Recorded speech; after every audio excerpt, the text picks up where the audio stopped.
All right, ladies and gentlemen, it's okay with my colleagues. Do we want to give a couple minutes, see if the mayor's going to be here? We got consensus? Okay. That's fine.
Yeah, for tonight, it's you.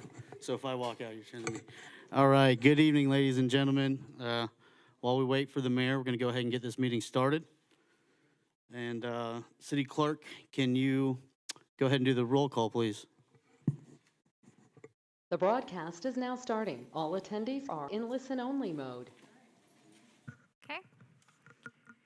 Mayor Penserga at the moment is absent. Vice Mayor Turkin? Present. Commissioner Cruz? Here. Commissioner Hay? Here. Commissioner Kelly? Here. Vice Mayor, you have a quorum. Thank you.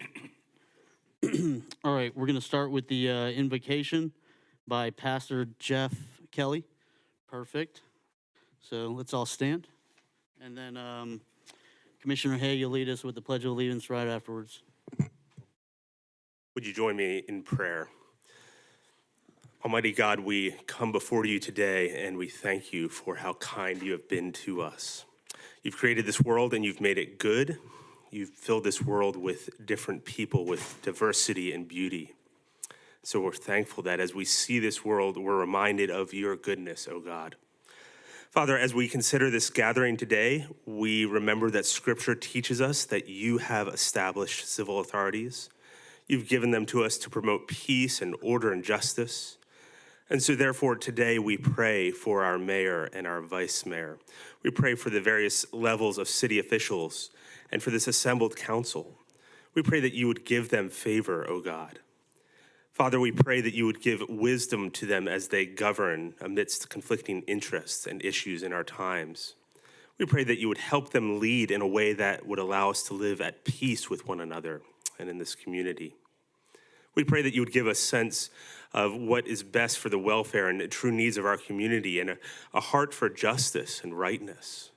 Father, we pray that you would give them confidence to do what is good and fitting, and that you would give favor on their personal lives and bless them, we pray.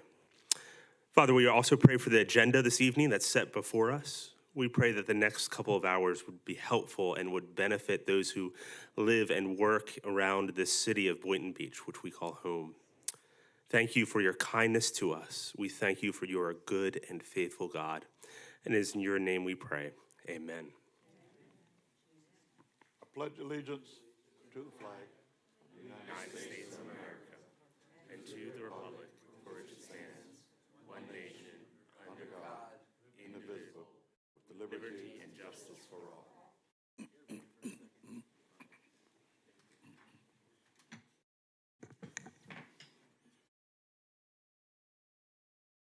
I want to thank Pastor Jeff Kelly and Commissioner Woodrow Hay. Have we made the notice of civility and decorum? No, we have not. All right, so let me make that announcement. As always, with all of our meetings, speakers must first be addressed by the chair and not interrupt a speaker. Public comments must be addressed to the commission as a whole and not to an individual on the dais or in the audience. Public demonstrations that are disruptive, stamping of feet, yelling, personal attacks, all those behaviors are strictly prohibited. You will be given a warning, and should you persist, you will be asked to be escorted outside of these chambers. We're going to move on now to agenda approval, additions, deletions, and corrections. Let me begin with my left with Commissioner Kelly. Thank you, Mayor. I have no additions. Thank you. Where's my copy? We're going to turn now to Commissioner Hay if you have any additions, deletions, or corrections to the agenda. No, I do not. All right, we're going to move on to Vice Mayor Turkey. Nothing, Mayor. All right, and Commissioner Cruz. Nothing for me. All right, thank you. As for myself, there is one item I would like to add to the agenda. There is information that I have received, and it behooves me to share that information with the commission, and I will seek commission direction on what to do with that information. Right? This is pertaining to a retaliation claim. Is there any objection to adding to that discussion to the agenda? No. All right, thank you. With that, may I have a motion to approve the agenda as amended? So moved. Second. We have a motion from Commissioner Kelly and a second from Commissioner Hay. All those in favor of amending the agenda say aye. Aye. Aye. All those who oppose say no. The ayes have it. Motion passes unanimously, and the agenda has now been amended to add that discussion. And for clarity, and I know it's customary, it is under new business because it is new business. Let's turn now to Section 2, informational items by members of the City Commission. I'm going to turn now to my right, Commissioner Cruz. I do not have any disclosures for today. All right, thank you. Nothing today, Vice Mayor, thank you. We're going to turn now to Commissioner Hay. Any informational items? None for me. And Commissioner Kelly, any informational items? I don't have any informational items, Mayor, but I would like to just take a minute. This morning, city staff, many of our departments were represented this morning. Last year, we started a food drive with city staff for holiday baskets to be delivered through our local schools. And last year, we were able to do 85 baskets. And this year, we were able to fill 200 baskets that are going to each of our schools in the city. And so I just wanted to thank all of the departments, in particular Maylee and Catherine, who have really, I think Maylee started making phone calls the day after we delivered baskets last year to make sure this was bigger and better. And so I'm looking forward to our third annual one next year, but it was a great success, and just thank the city staff for participating and donating and everything. So thank you. Thank you, and thank you, Commissioner Kelly and all the staff that were involved in making that possible. All right, I believe that concludes all informational items, unless there's something else that came up from anybody. All right, we'll move on to Section 3, announcements, community and special events and presentations. The very first item is the Library Advisory Board presentation. And who do we have? Mr. Clark, if you're here, if you'd like to introduce the individuals from our advisory board. And Ms. Taylor. And do we have their presentation up?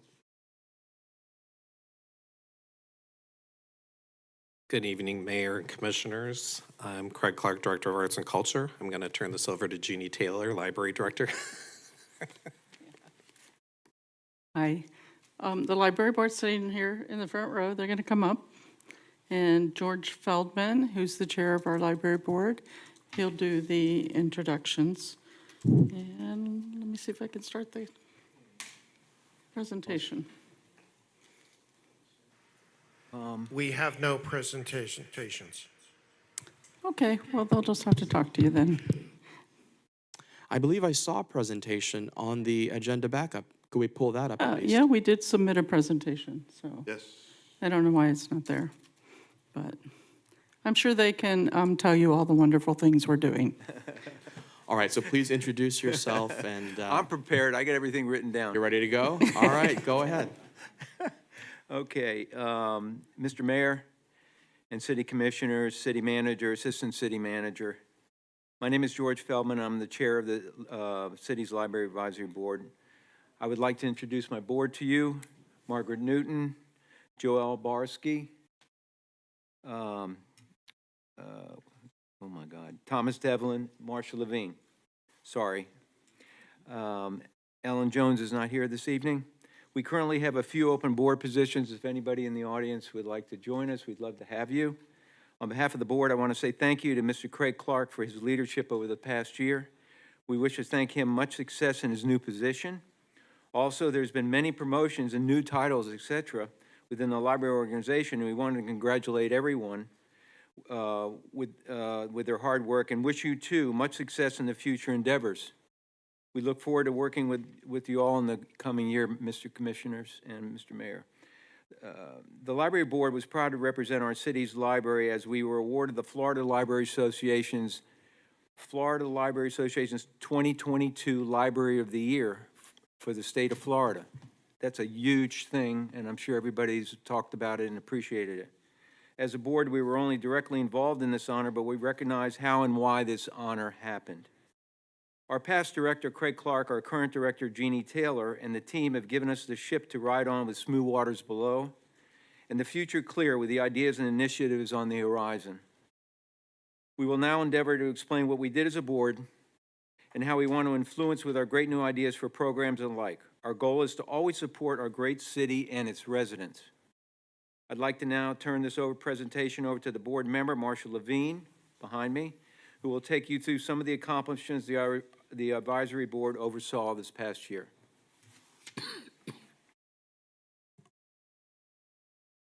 Do we have the presentation up?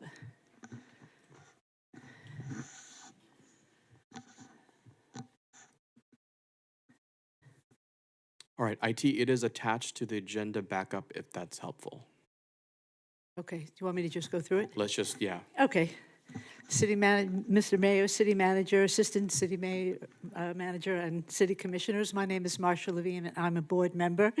And we're just going to go through each slide. So for those of you that have it and want to just read along, I'm just going to go through some of our accomplishments. And I am very proud to be a board member of the City Library Board. If any of you ever want to find me, if I'm missing, I'm usually in the Florida room of the library. I love that room. I love the library, and I love being on this board. It is really an honor, and we have a really hardworking board.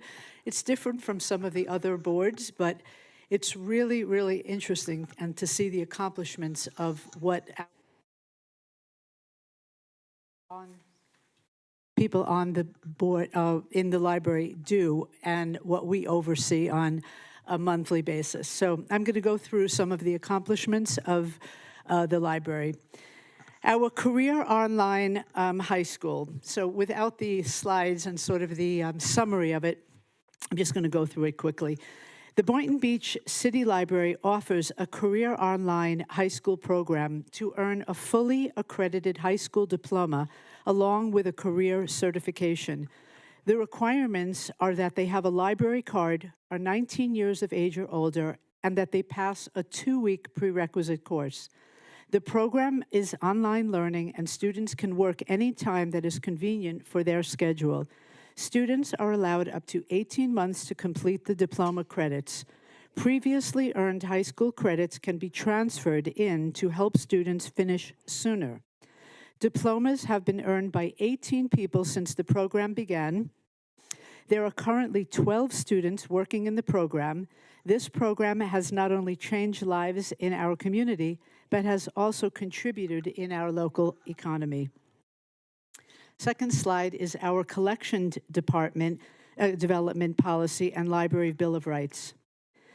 Given the recent hot topic issue of challenging books for censure or removal, at the library director's suggestion, the board unanimously approved a collection development policy, which is accessible if anybody would like to read through that. It's available through the city's website. The collection development policy is a guide that clearly establishes the city's responsibility of the library for collecting, acquiring, organizing, and retaining materials within the collection. The policy clarifies that the main goal of the library is to provide a broad and balanced collection using the space and resources available by building collections that are responsive, relevant, and inspiring for the community. There's a lot more that I really urge you to look on the website for. I'm not going to go through it all, but that is the summary of the collection policy. And the Library Bill of Rights, just in case anybody wants to know, was originally adopted by the American Library Association in 1939 and was amended multiple times throughout the year. The next slide is our summer reading program. The summer reading program encourages young readers to continue to read throughout the summer. The programs and prizes are sponsored by the Friends of the Boynton Beach City Library. And for those of you that are not familiar with the Friends of the City Library, the Friends of the Library is a volunteer group that provides fundraising and support for the library through their activities program.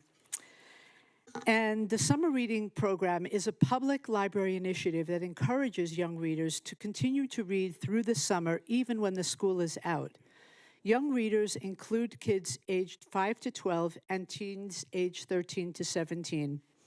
Parents can also sign up their pre-readers so long as they track the reading materials. The next slide is our adult reading club. This focuses on keeping adults interested in reading and involved with the library. Programs and prizes are also sponsored by our Friends of the Boynton Beach City Library.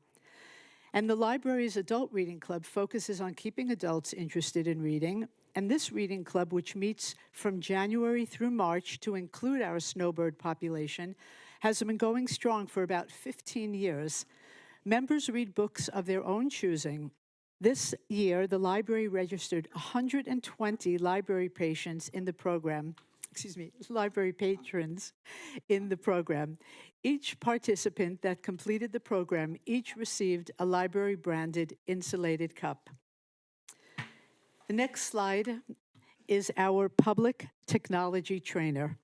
I don't know if any of you on the dais or in our audience has taken advantage of some of our programs, but they are really, really fantastic. And if you haven't, I really encourage you to look online and sign up for some of the programs because they're really, really incredible. In 2021, the library received an ARPA grant in the amount of $93,084 from the Florida Division of Library Services, which is a state's grants program.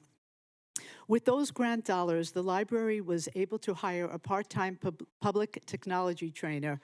Brianna Tybel was hired in February 2022, and she quickly designed and began teaching a very robust training program that includes classes about small business resources, Microsoft Word, Excel, PowerPoint, protect yourself against scammers, spammers, hackers. I mean, it's just really kind of incredible. Margaret Newton, who is a board member, and George Feldman, our board chair, have participated in several public technology programs and non-public technology programs. Some of the tech programs that she's taught have been what is a QR code, cutting the cable cord, and even information on the now, of course, very popular what is ChatGPT. She found that the public technology offered by the library has enhanced her technical knowledge and has opened an awareness of resources that she did not know existed. Ms. Newton was especially interested in the ChatGPT instruction that introduced her to the virtual assistant Gal Friday, and she is looking forward to using AI, which is artificial intelligence, to help answer her questions. Next slide is our banned book discussion. On October 26th, 2022, Craig Clark, who was then our library director, and Lindsay Carton, who was a library board member at the time, attended Banned Books, First Amendment and Legal Limits to the Freedom to Read, presented by the Lawyers for Literacy Committee. The panelists speaking at this Lunch and Learn presentation included Sean Fahey, Esquire, an attorney for the Palm Beach County School Board attorney, and James Larson, an intellectual resources manager at the Palm Beach County Library System. At the October 26th board meeting, Ms. Carton discussed with the board some of the topics addressed at the banned books presentation. First and foremost, no books have been banned to date, and the banning of books would entail the suspension of book sales via online and in-store purchases. And if you have any other questions about the banned books, we have a lot more, but the library is very open to suggestions from our patrons regarding our library's selection. And at this time in the presentation, I'd like to turn it over to Thomas Devlin, who is a board member, and he is going to talk to you about our Civil Air Patrol programming and exhibit slide.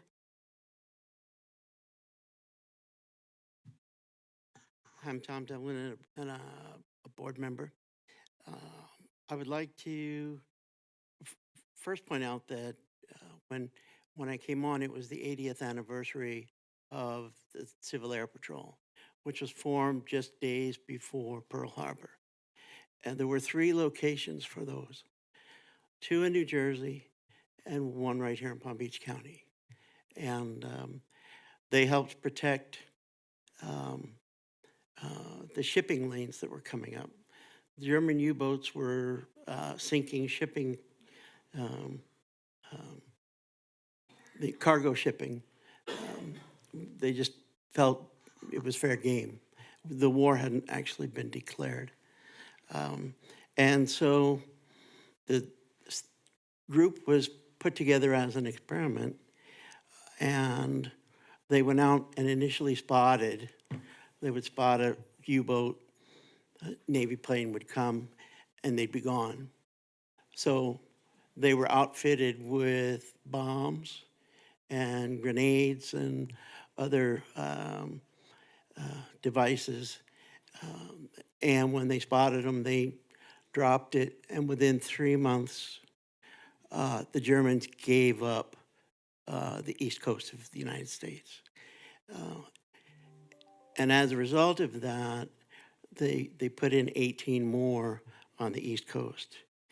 But the one here in just over on Hypoluxo Road is the only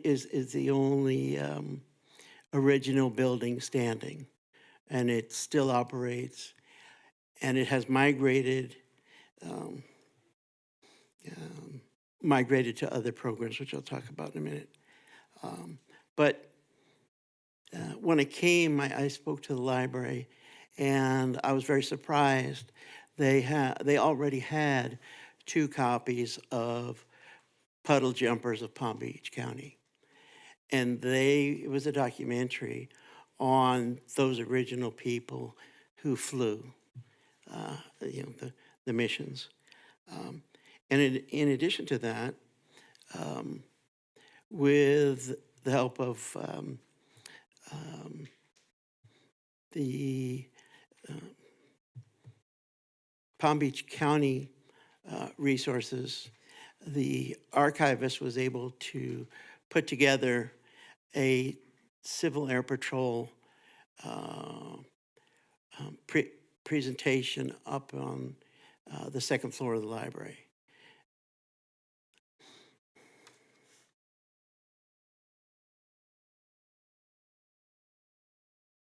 They also put up on Facebook the anniversary and come to the library and check out the videos. And finally, there was a suggestion that some of the staff become aerospace educators. It is the staff member pays a $35 fee, and that's good for their life. And they can request, and they get kits and program information from grade 1 through 6. They get kits in the first. So our new library director was the one who actually registered. And the first kit she got was a robot with a programming mat.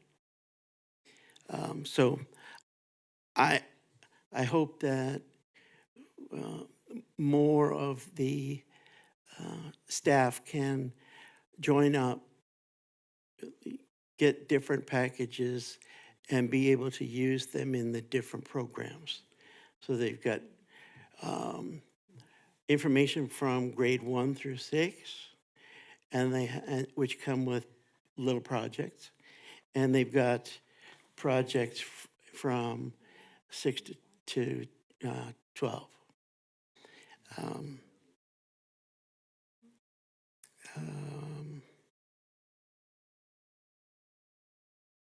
So with that, I'm through as far as the city's help or library's help with the Civil Air Patrol. Thank you, Tom. And Marcia, was there anyone else from your group? All right. Thank you, Mr. Devlin. I just have one more slide. Thank you so much for indulging us. The last slide is our economic development initiatives. And again, I just want to say, if any of you have not been to the Creative Edge Studio, that's another place that you can find me. We are really, really very, very fortunate in the city to have the Creative Edge Studio. It is chock full of really, really exciting tools and classes, and if you're not ready to dive in, just make an appointment to go and take a tour of the Creative Edge Studio, because it's really, really, really exciting. But the Creative Edge Studio, for those of you that don't know in the audience or wherever, the Creative Edge Studio serves as the makerspace within the library, equipped through the support of a grant. The studio is furnished with various tools such as a Glowforge laser cutter, wide format printer, 3D printer and scanner, a sublimation printer, a Cricut machine. For those of you that don't know what a Cricut machine is, it makes phenomenal cards and t-shirts and a lot of things that you'd pay a lot of money for that you could make in the library. Sewing machines, embroidery machines, and much more. The studio's objective extends beyond inspiring creativity. It aims to transform that creativity into viable small businesses, thereby contributing value to the city of Boynton. And one more is our virtual zone. At present, we are collaborating with the Economic Development Team to create an extensive resource hub for small businesses in the city of Boynton. This collaborative effort engages support from our public technology trainer, the Creative Edge Studio, and the Virtual Zone, and this is located within the teen area. And this has a lot of virtual equipment there. And small businesses will have the opportunity to utilize the Virtual Zone in the morning, allowing them to produce podcasts, radio advertisements, and more. We eagerly anticipate the positive impact that this initiative will bring to our community. The library, in summation, continues to apply for grants to support the economic initiative.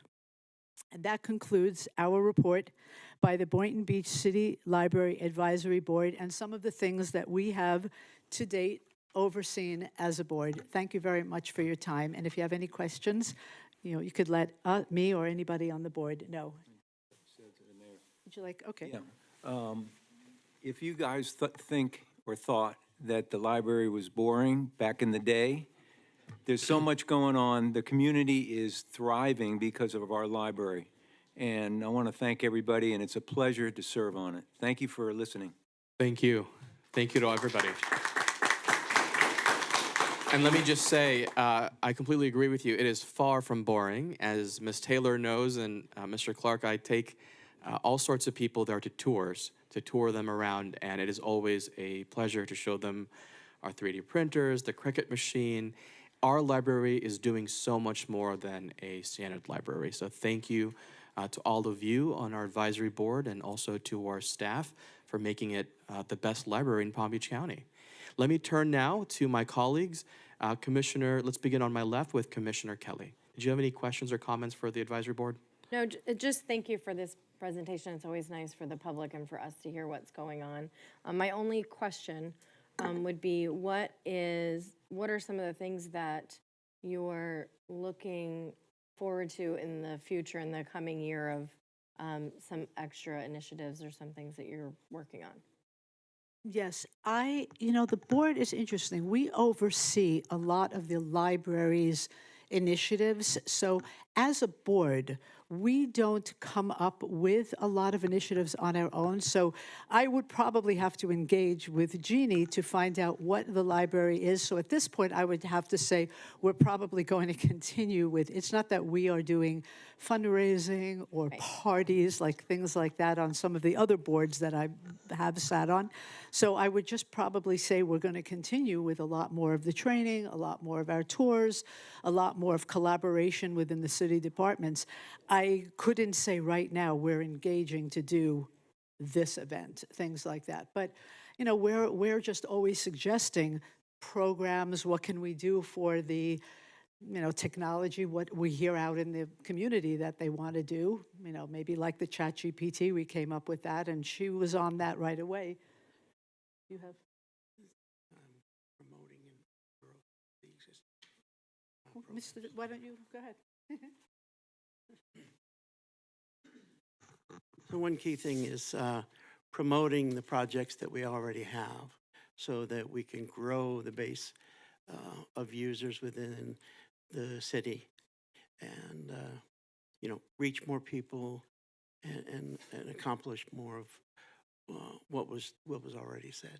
Thank you. Yeah, I think it's important that we're letting the public know what is available in our library, that it's not just full of books anymore, and that we have, just like the mayor said, it's way more fun and exciting than the library has ever been. So I think it's great to hear from you that volunteered, are so excited to be on this board and participate within our library. And so I thank you for your commitment too.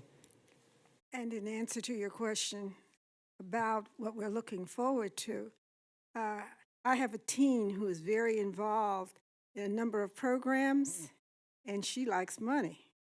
And one of the programs that we have suggested and are looking to have happen is to teaching our teens how to not only build a business, but how to shop and work with money. Now, that comes because she's involved.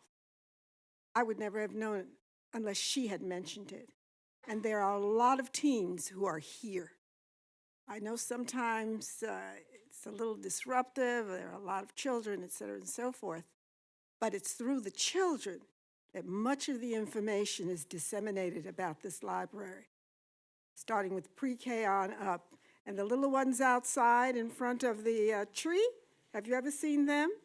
And their parents and others, they're our best ambassadors.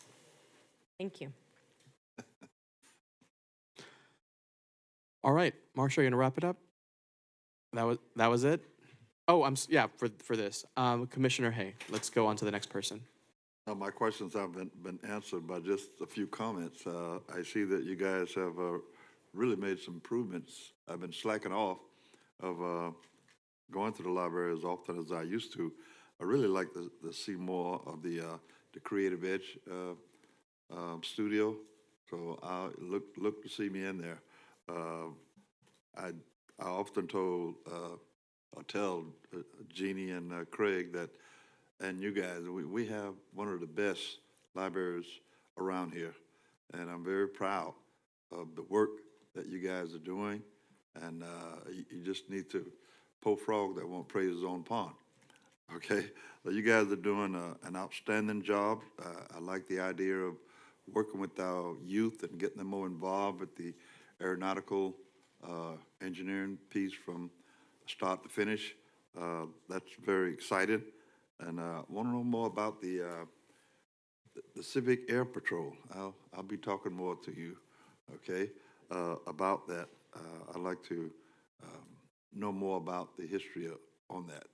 So just keep doing the work that you guys are doing. Outstanding. Very proud of all of you. Thank you. Thank you, Commissioner Hay. Vice Mayor has stepped out. Let's turn to Commissioner Cruz.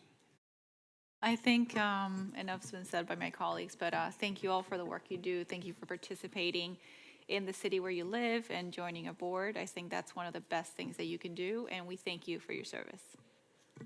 All right. Thank you so much, everybody. Let's give them another round of applause.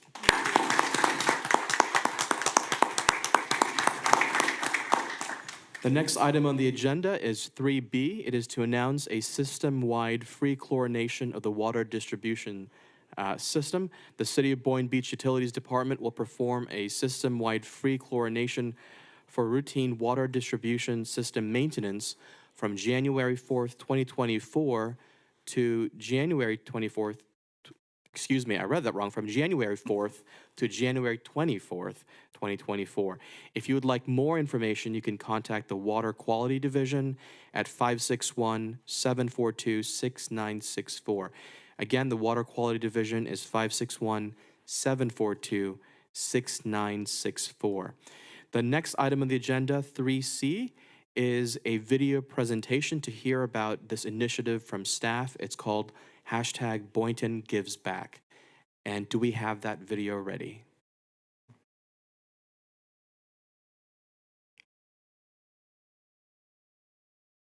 All right, I see something. Here we go.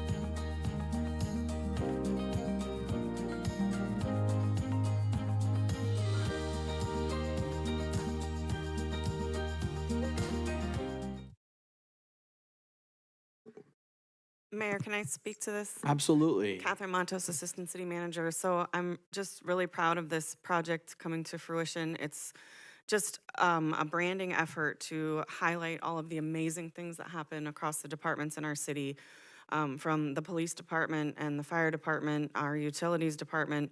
All of our departments give back in some way, and this Boynton Gives Back, I want it to be a hashtag that goes viral, but I'm not that popular on social media, so we'll see how it goes. But I'm really excited because this is just an effort to kind of brand the city, the staff.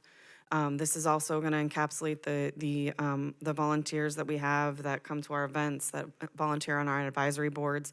We have an event planned for April.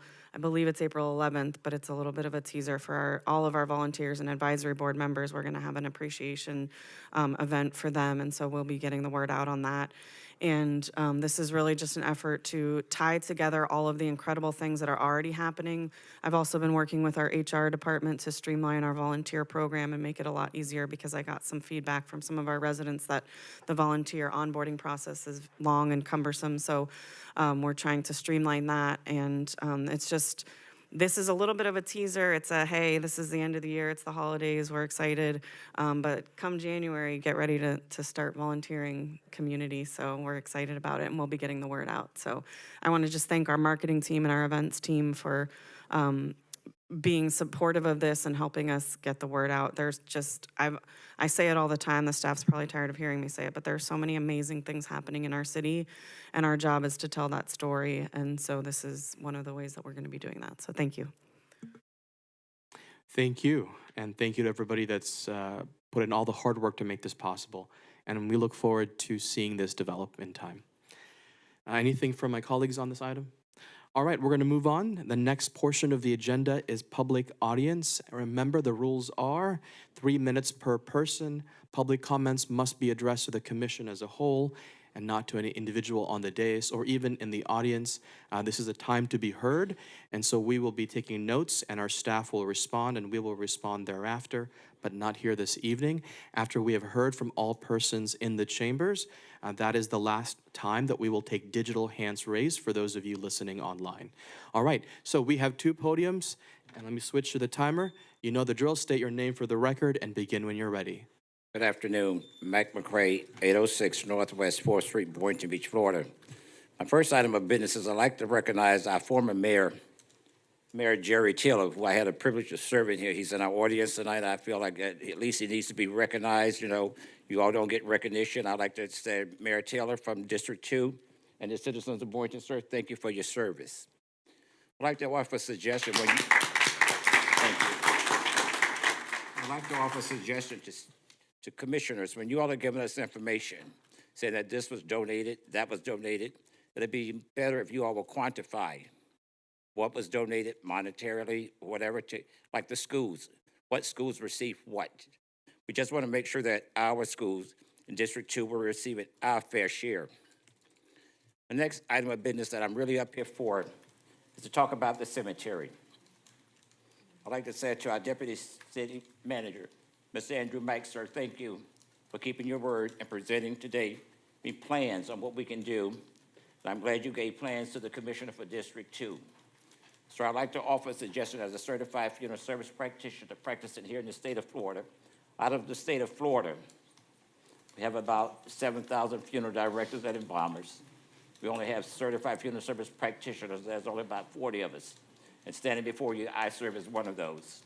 I'd like to say that the next thing that you all need to do, sir, is contact the funeral homes here in this area that will be using those cemeteries. Set up a meeting. I'm willing to come to your meetings.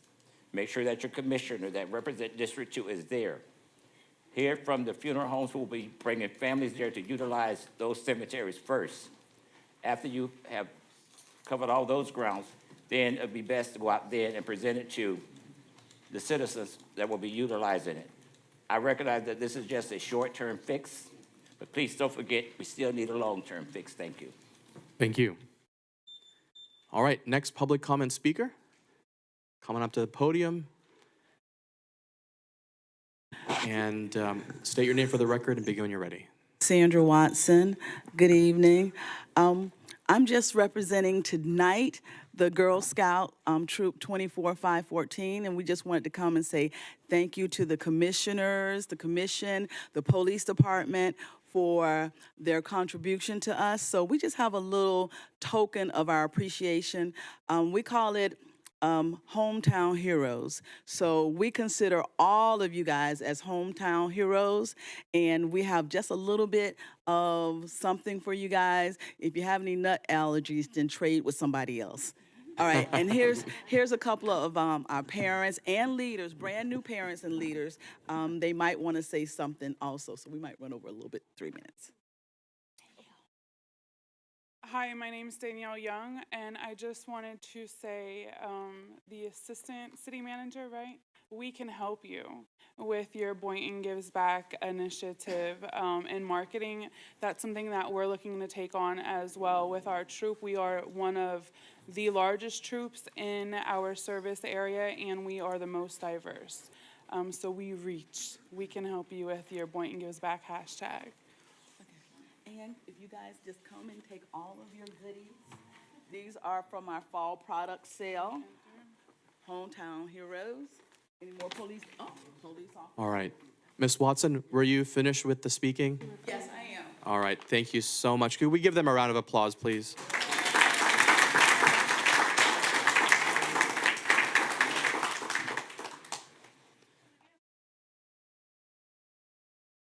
Anybody? No, that's okay. That's okay. Yeah. All right, thank you so much. We're going to move on to the next public comment speaker. And state your name for the record. Begin when you're ready. Good evening. My name is Evangeline Ward, 1518 North Seacrest Boulevard. And I am a native Boyntonian. I've been here all my life. As I said, my grandparents migrated here and came from Panama City, Florida in 1923. So I know the ins and outs, the ups, the downs, the highs and lows. And I want you to know, in the midst of everything, I love Boynton Beach. And as former Commissioner McCray said, we thank you that you've heard our voices concerning the cemetery. And we thank you for the temporary solution, but we really want permanent. And I'm very active in the community, and not only active in the community, when I'm even out shopping in the grocery stores, there's a lot of people in this city that don't know. They don't know we don't have burial spaces. I was in the laundry room today, you know, doing certain things when your washer break down, so you got to go down to the laundromat, okay? And different ones, I spoke to them, elderly people. I said, do you realize you don't have burial sites in this city? I even let them know originally, the Little League baseball field was, incremented that we're supposed to be there. That's supposed to be our graveyard. And the words out of their mouth was, Little League can be anywhere, but keep the graveyard where it is and extend it, because we all have family members there. And those grave sites have been there so long. So I'm pleading with you tonight, because my husband's there, my mom's there, my grandparents are there. And I don't want to be cremated so I can have a little spot to be in my husband's plot. In fact, I want to be so close that I can holler at him, okay? So my thing tonight, I'm just letting you know. I want to be so close that I can holler at him, okay? So my thing is, we thank you for what you're doing, but until we get permanent, we're going to aggravate you to death. Thank you very much. Thank you. Next public comment speaker.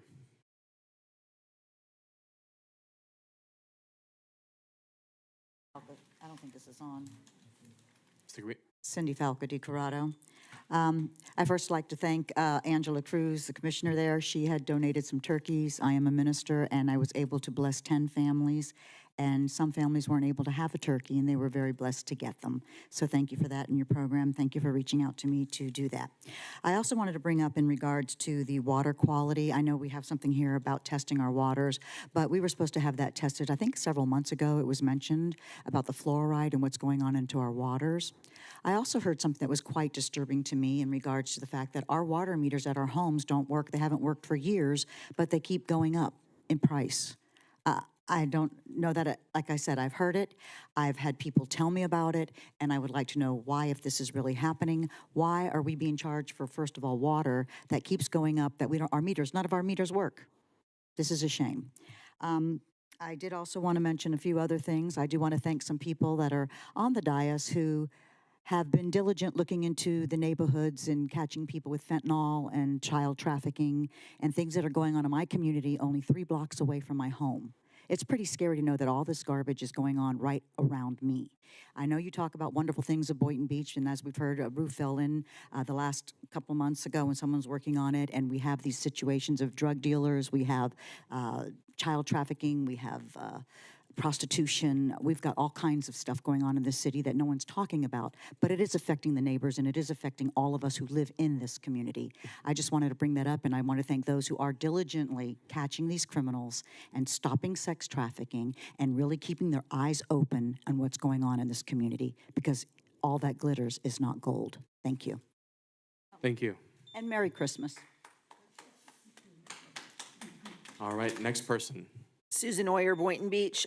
First of all, I want to say we need to be tackling the excess cars on the streets issue. Adam is fabulous and Code is usually in my neighborhood, but I still have problems with cars parking all over the street, blocking the street.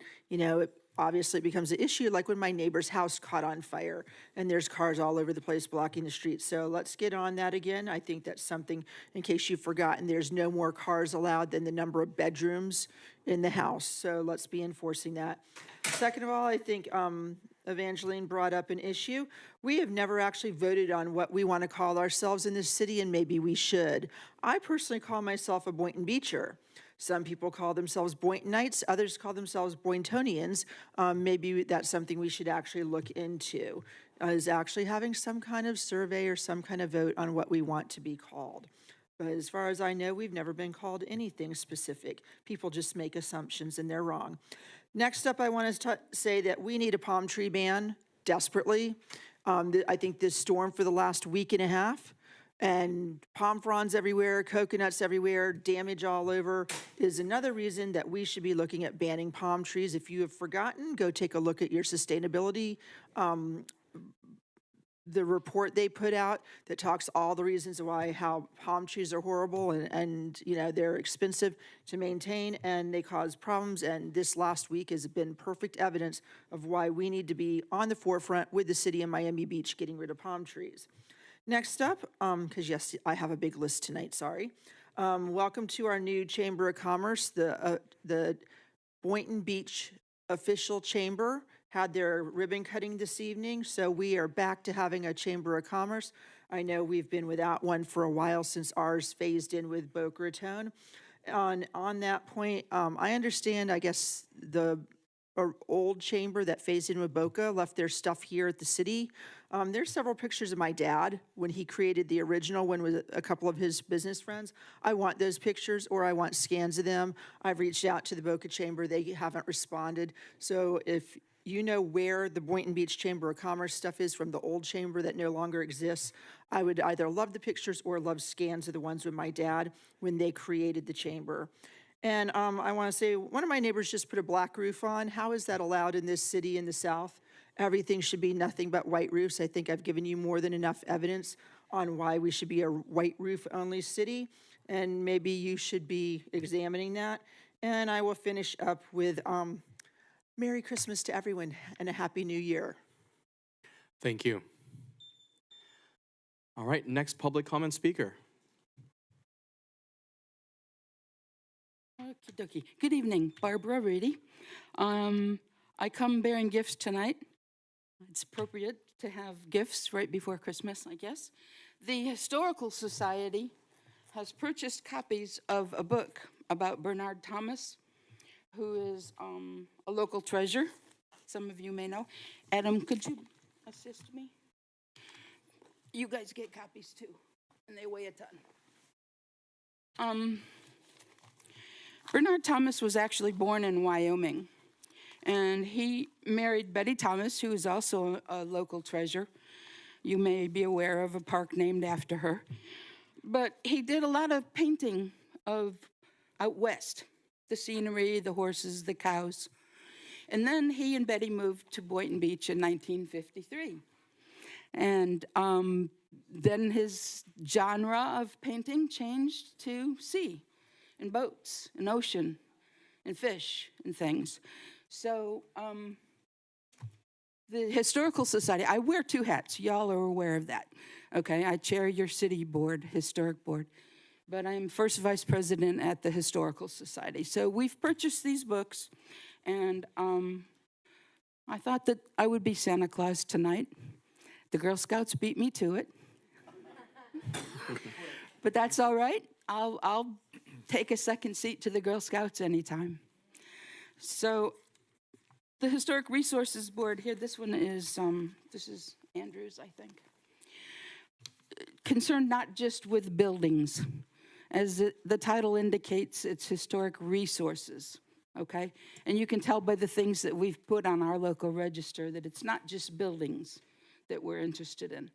And Bernard Thomas and Conrad Pickell and, you know, people that lived here and contributed to the fabric of our city are local treasures, and they're considered historic resources as well. So I will echo Susan at this point and say Merry Christmas, Happy Holidays, Happy everything. Thank you, you guys. Thank you. I wanted to remind everybody, Historical Society is doing a Highwayman art show and sale on January the 20th from 11 to 3. It's free for all to attend. The actual artists will be here to sell their paintings, the Highwayman art. If anyone wants to know what Highwayman art is, I'll be happy to tell you. I only have 21 seconds, but it's another piece of Boynton Beach's fabric as they drove up and down Federal Highway selling their artwork out of the trunks of their cars. That's why Susan's dad's office had 5 or 6 Highwayman art paintings in their office, and gas stations, and hotels, and Thank you. everywhere. Thank you. Thank you. Oh, it's much lighter. All right, last call for in-person public comment speakers. Seeing no one else, we have one person approaching the podium. Now is the time. This is last call, after which we will go to those online.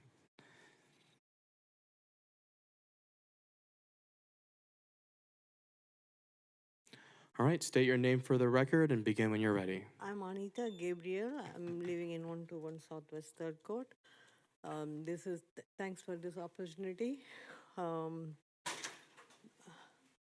I face a lot of problem with the medication which I'm taking. Please kindly help me in that regard.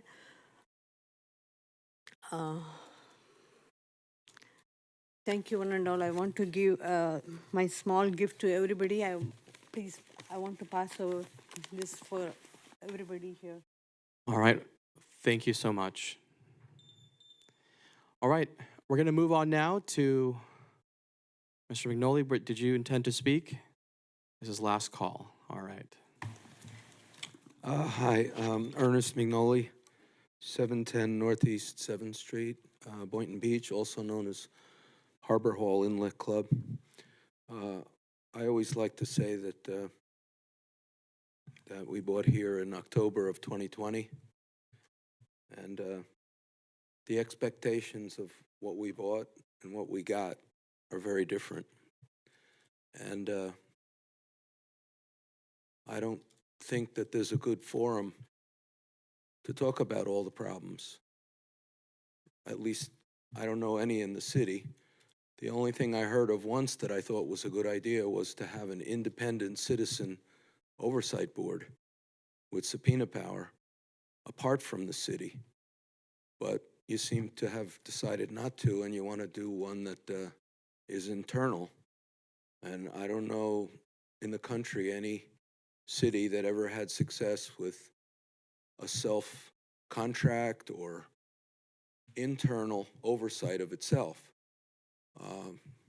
The way you get at issues is independent, not associated, not paid, volunteer, with subpoena power. And why do I say that? For example, I'm holding in my hand, I'm spending tens of thousands of dollars to get all facts, records, all documents about issues that I feel are serious with the city. And yet, there's no venue. There's no venue to talk about this. I mean, I'd like to say that not too many people realize when a city like this has 85,000 known people and probably 50,000 unknown people, and then you find out that there's serious fentanyl going on for decades and just killing a lot of people. And everyone knows in the world knows that wherever there's fentanyl, there's human trafficking, there's problems with children, abuse.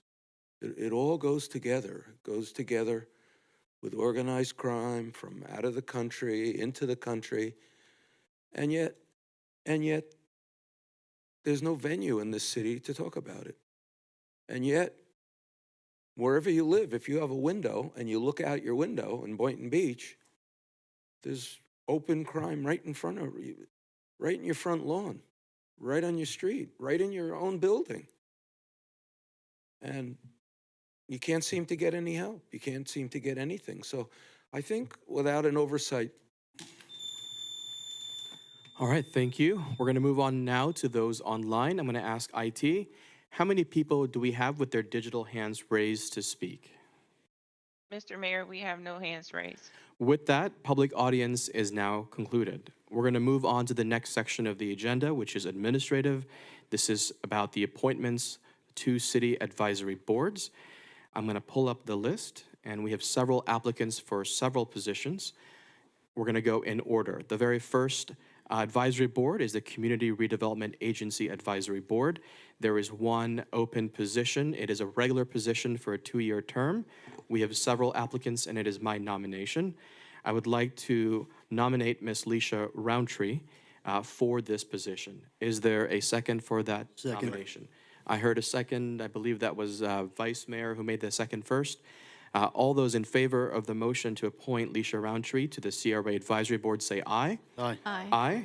All those opposed? The ayes have it. Motion passes unanimously. We're now moving on to Building Boards of Adjustments and Appeals. There are no applicants, but we have several positions open.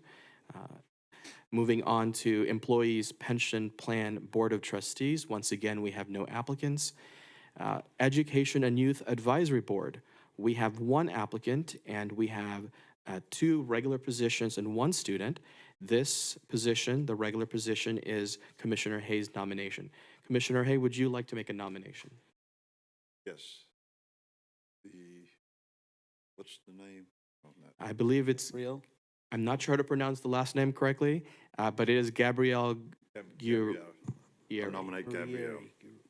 That might be right. Second. All right, we have a nomination for Gabrielle and a second from Commissioner Kelly. All those in favor of the motion to appoint Gabrielle Yeri to the regular position, say aye.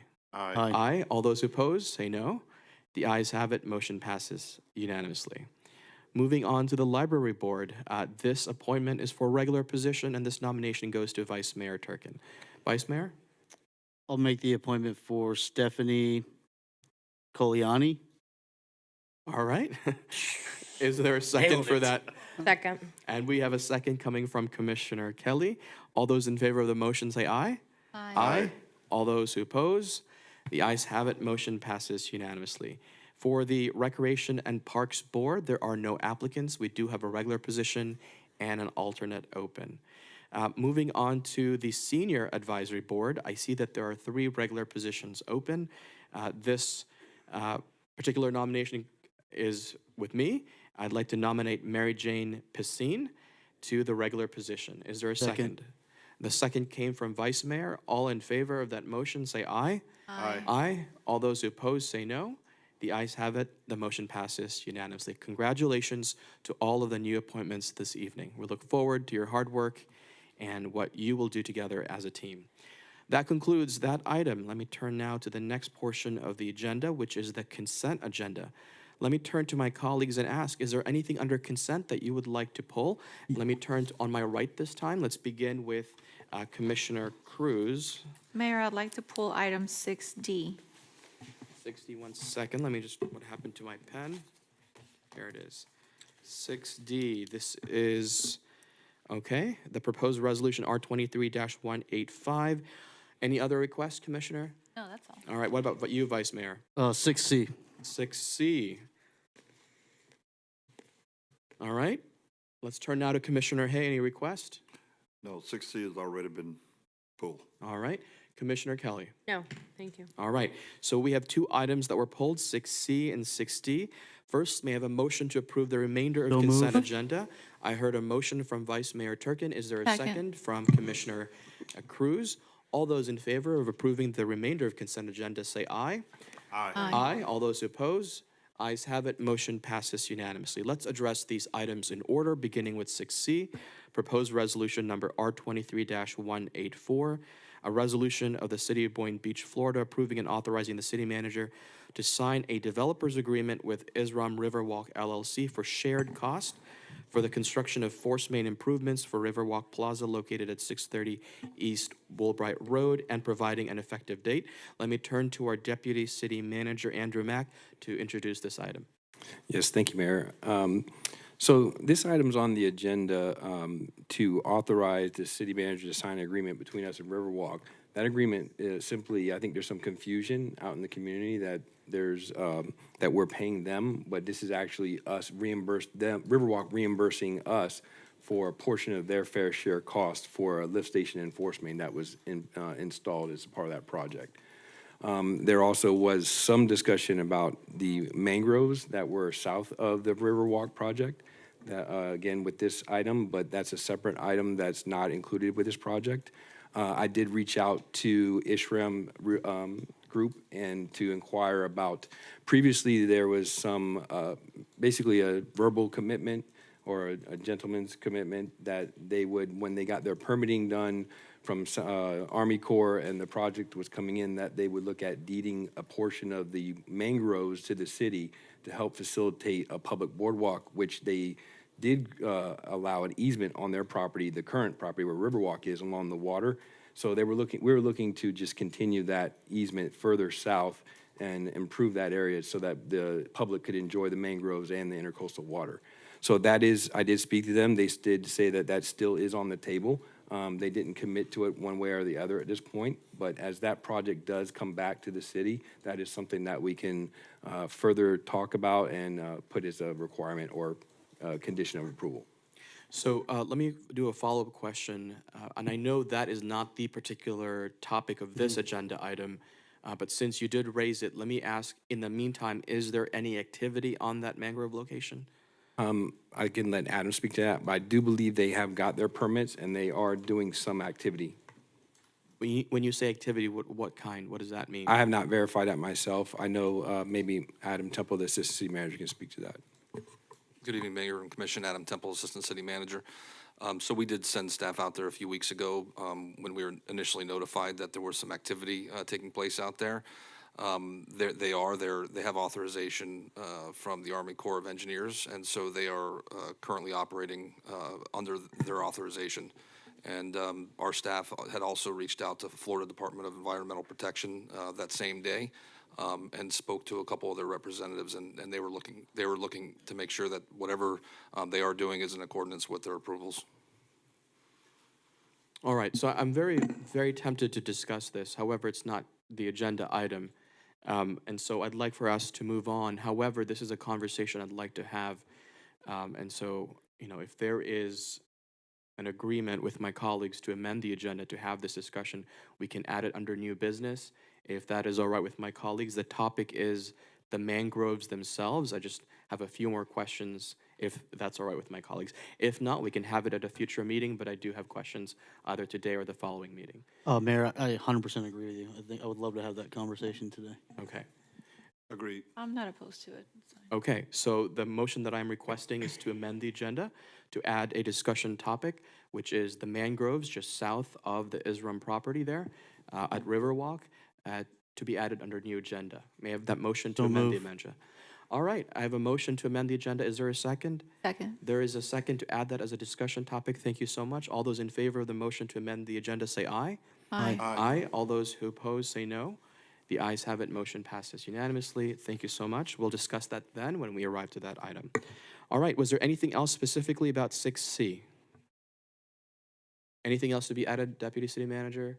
No, sir. All right, and Commissioner A, I know you were interested in this item as well. No, I'm good. You're good? All right, with that, may I have a motion to approve item 6C? Motion to So approve. moved. We have a motion coming from Commissioner Hay. I heard a second from Second. Commissioner Cruz. All those in favor of approving item 6C, say aye. Aye. Aye. All those who oppose, say no. The ayes have it. Motion passes unanimously. So we have now concluded 6C. We're now moving on to item 6D, proposed resolution R23-185. And this is a very lengthy title, a resolution of the City of Boynton Beach, Florida, approving and authorizing the mayor to sign a Florida Department of Environmental Protection Drinking Water State Revolving Fund Loan Agreement application to develop the water treatment plant's planning and design projects intended to address drinking water compliance with proposed regulations related to emerging contaminants in the amount of $5,167,179, execute all documents associated with the loan, accept the loan, and execute the loan agreement subject to approval by the city attorney, providing for conflict severability and providing an effective date. I said that very quickly. Let's turn now, unless you'd like to introduce the item, or should we directly? All right, Dr. Kalkat, if you'd like to open this item. Poonam Kalkat, Utilities Director. Good evening, Mayor, Vice Mayor, Commissioners, members of the audience, city staff, Deputy City Manager. Just very pleased to bring this item to the Commission for approval. And we go into the presentation. I'm going to introduce a little bit what the State Revolving Fund is and what we're doing with it. So Florida Department of Environmental Protection has a state revolving fund program, and this is funded through the federal government, and money comes to states and is disbursed out. And usually it's a very low interest loan program, and it is for drinking water as well as for what's called clean water. The clean water part is for stormwater as well as sewer. So around $370 million are available annually in Florida for this. And this particular loan that we are applying for is really for the water treatment plants. So just briefly talking about, the city has two water treatment plants, the East Water Treatment Plant as well as the West Water Treatment Plant. The East plant is an older plant. It's a 24 million gallon per day plant and has conventional treatment processes, and West Treatment Plant has a nanofiltration treatment process. And there are certain emerging contaminants like PFAS, PFOS, P4. You might have heard of some of these terms that are per and polyfluoroalkyl substances that can be very dangerous to human consumption. And even though the water department, industry, this is a pass-through for us. It's nothing that we are producing, but we are going to be required to treat this.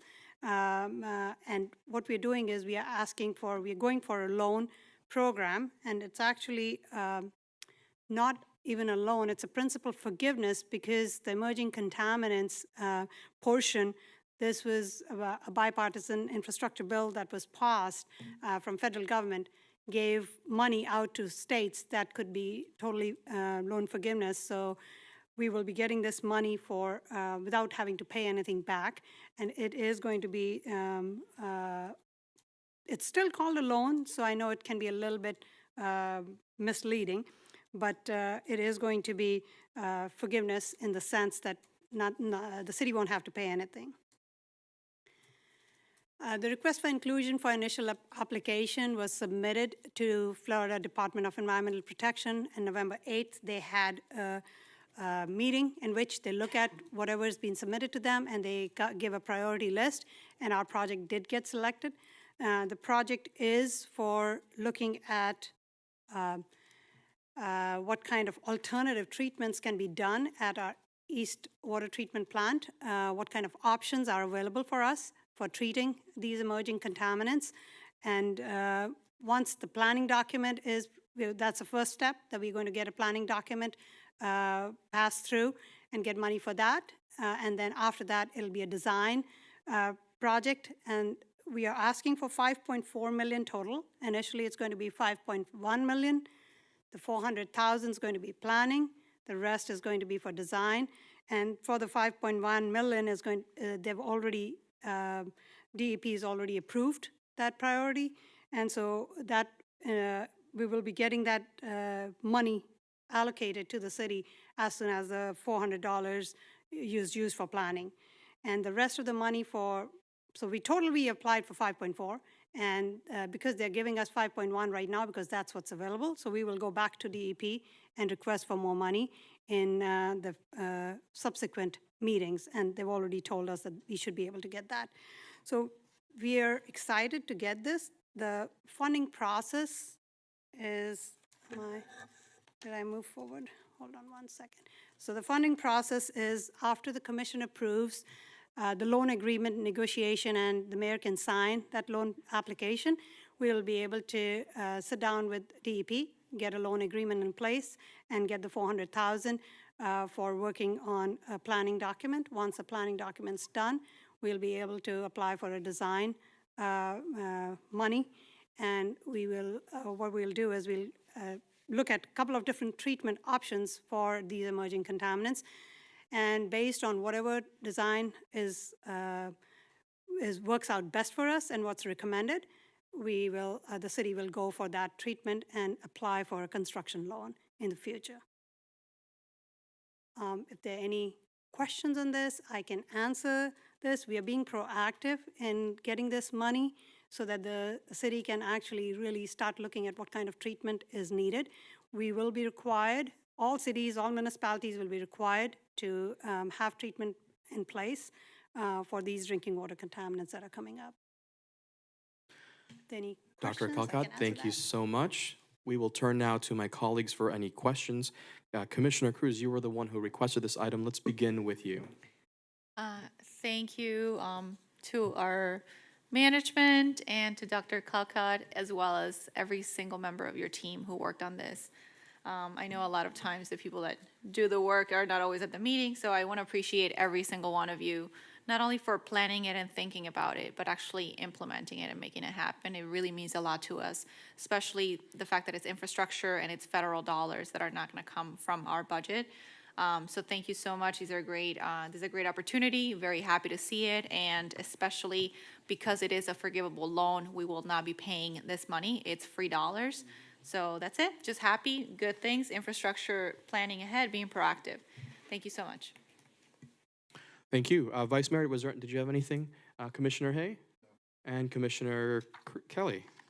No, I had my agenda review and, just thank you for being proactive. I think it's important that we're, when's the last time we had to reevaluate our, contaminant searches and, and I know the federal government is staying on top of it. I'm glad that we're staying even further on top of it too. So thank you. All right, with that, may I have a motion to approve item 6D? So moved. We have a motion, and I heard the second from Commissioner Hay. All those in favor of approving item 6D, say aye. Aye. Aye. Anyone opposed? Motion passes unanimously. Thank you again. Thank you. All right, so that concludes consent agenda. We're moving on to the next portion, which is consent bids and purchases over $100,000. Let's begin on my left. Does anybody have any requests? No. Nothing from my left? Anything from my right? With that, may I have a motion to approve the moved. entirety? All right, the motion came from Commissioner Cruz. The second came from Vice Mayor Turkin. All those in favor of approving the entirety of consent bids and purchases over $100,000, say aye. Aye. Aye. All those who oppose say no. The ayes have it. Motion passes unanimously. We are now entering into the public hearing portion of our agenda. Item 8A is proposed ordinance number 23-022. This is a second reading, which means we will have public comments. I'm going to turn now to our city clerk.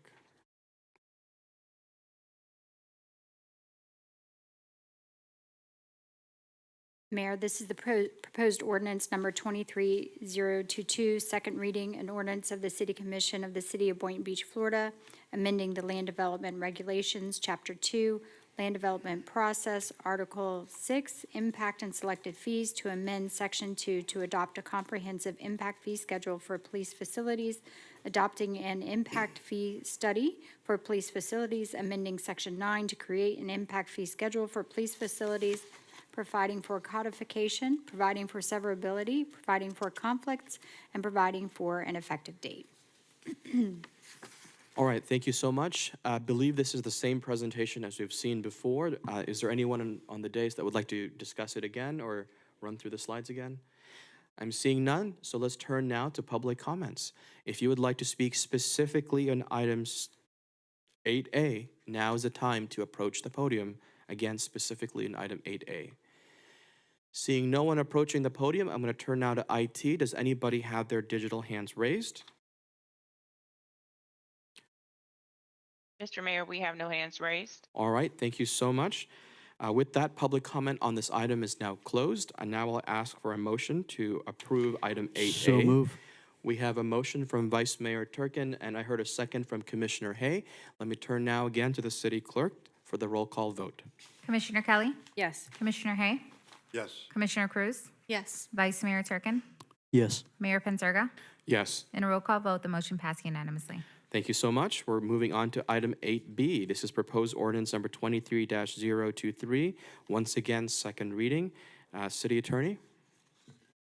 This is proposed ordinance 23-023, second reading, an ordinance of the City Commission of the City of Boynton Beach, Florida, approving the Boynton Beach Administrative Amendments to the 8th edition 2023 of the Florida Building Code, providing for conflict, severability, codification, and an effective date. Thank you so much. Would anyone on the dais like to hear the presentation again? Seeing no requests, we're going to turn now to public comment on this item. If you would like to speak specifically about item 8B, now is the time to approach the podium. Okay, seeing no one approaching the podium, is there anybody with their digital hands raised online? Mr. Mayor, we have no digital hands raised. All right, with that, public comment on this item is now closed. May I have a motion to approve? Motion to approve proposed ordinance number 23-023 on second reading. Second. All right, so we have a motion from Commissioner Cruz and a second from Vice Mayor Turkin. City Clerk? Commissioner Kelly? Yes. Commissioner Hay?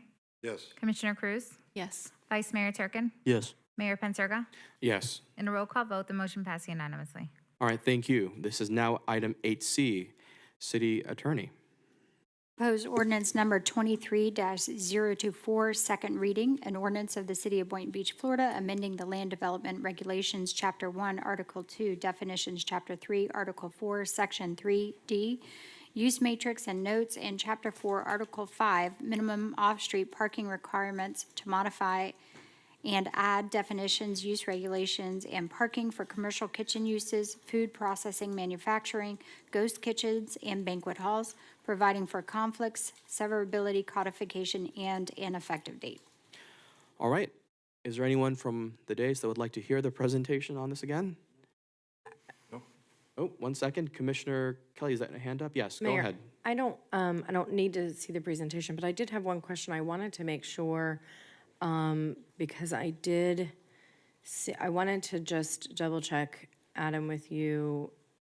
Does this affect any of our existing breweries? I know one of our breweries has a kitchen kind of inside of the brewery, as opposed to our, some of the other ones that have a food truck. I just wanted to make sure that, does this affect any existing businesses?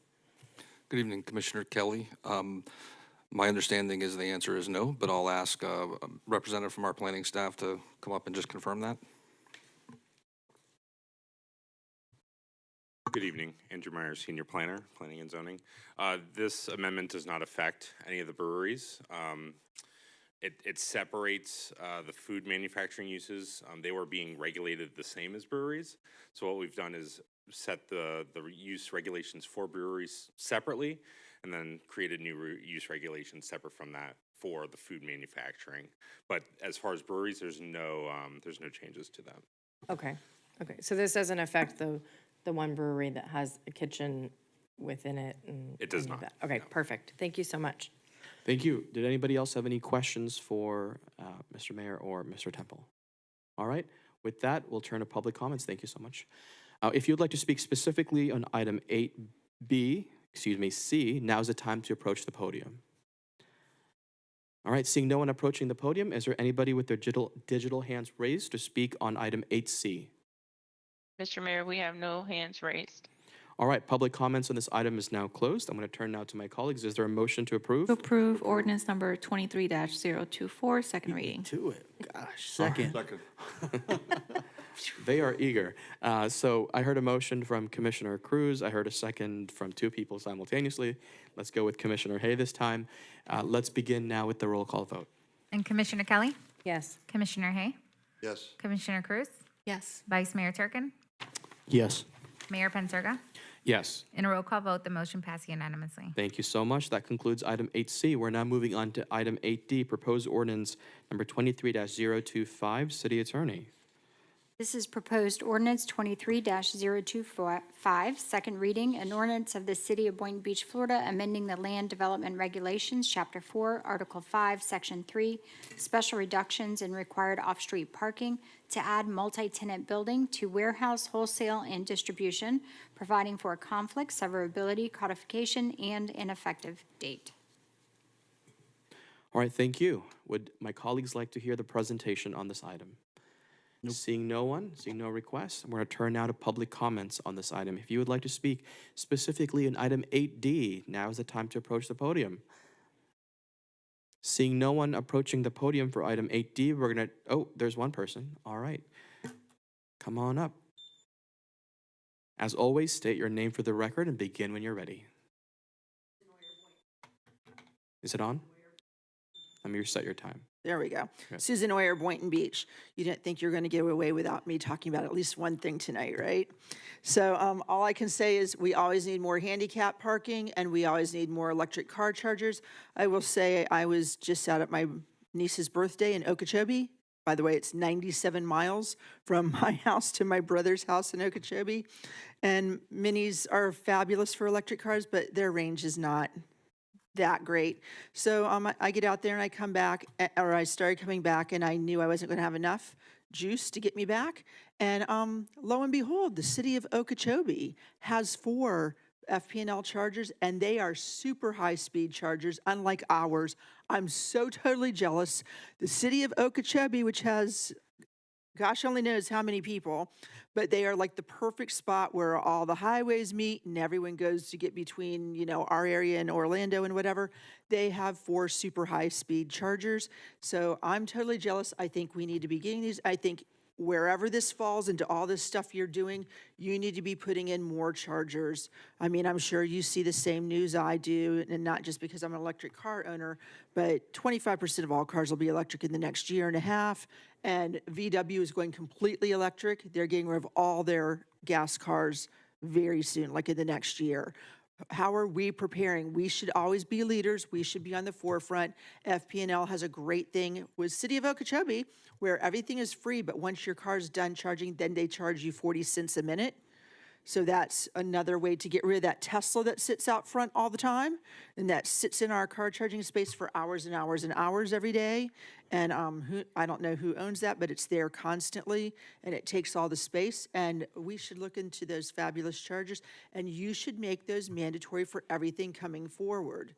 I mean, I just don't see why we aren't being more proactive and being the city that is encouraging electric cars. And I don't know, I live over by the hospital. Every morning on the way to work, I drive by like 500 Teslas driving into the hospital. So obviously there's a lot of Tesla workers coming in. Maybe we should be accommodating these upper income people and their cars. Thank you very much. Thank you. We're now going to turn to those online. IT, is there anyone with their digital hands raised? Mr. Mayor, we have no digital hands raised. With that, public comments on this Motion item? to approve ordinance number 23-025, All second right, reading. we have a motion and we have a second. Let's turn now to the city clerk. Commissioner Kelly, Yes. Commissioner Hay, Yes. Commissioner Cruz, Yes. Vice Mayor Turkin, Mayor Pensurga. Yes. In a roll call vote, the motion passed unanimously. Thank you so much. I believe that concludes all of this section. We're going to move on now to new business, item 11A. This first item is the executive report for force main break near lift station number 356 at East Boynton Beach Boulevard. The presentation will be given by Dr. Poonam Kalkad, our Director of Utilities. Good evening again, Commissioners, Mayor, Vice Mayor, Deputy City Manager.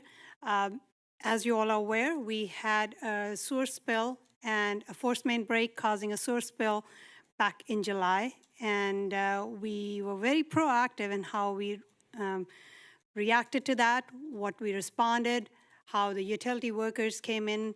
Everybody was really, really proactive in what they needed to do. And it took us a couple of days to fix this. I want to thank the mayor for actually being there on site. He was able to come in and see what we were doing. And we were able to talk to a lot of other municipalities, contractors to get this moving. We had Florida Department of Environmental Protection that we talked to, Florida Department of Health, and everybody else. Everybody came together to help us out to get this this incident resolved. So I want to come back and talk through how we went through it, what kind of things we've put in place, what are we doing next, where that project is. So this is a presentation on that. Please stop me anywhere if you want me to answer any questions, if there's anything else we need to do. Let me see.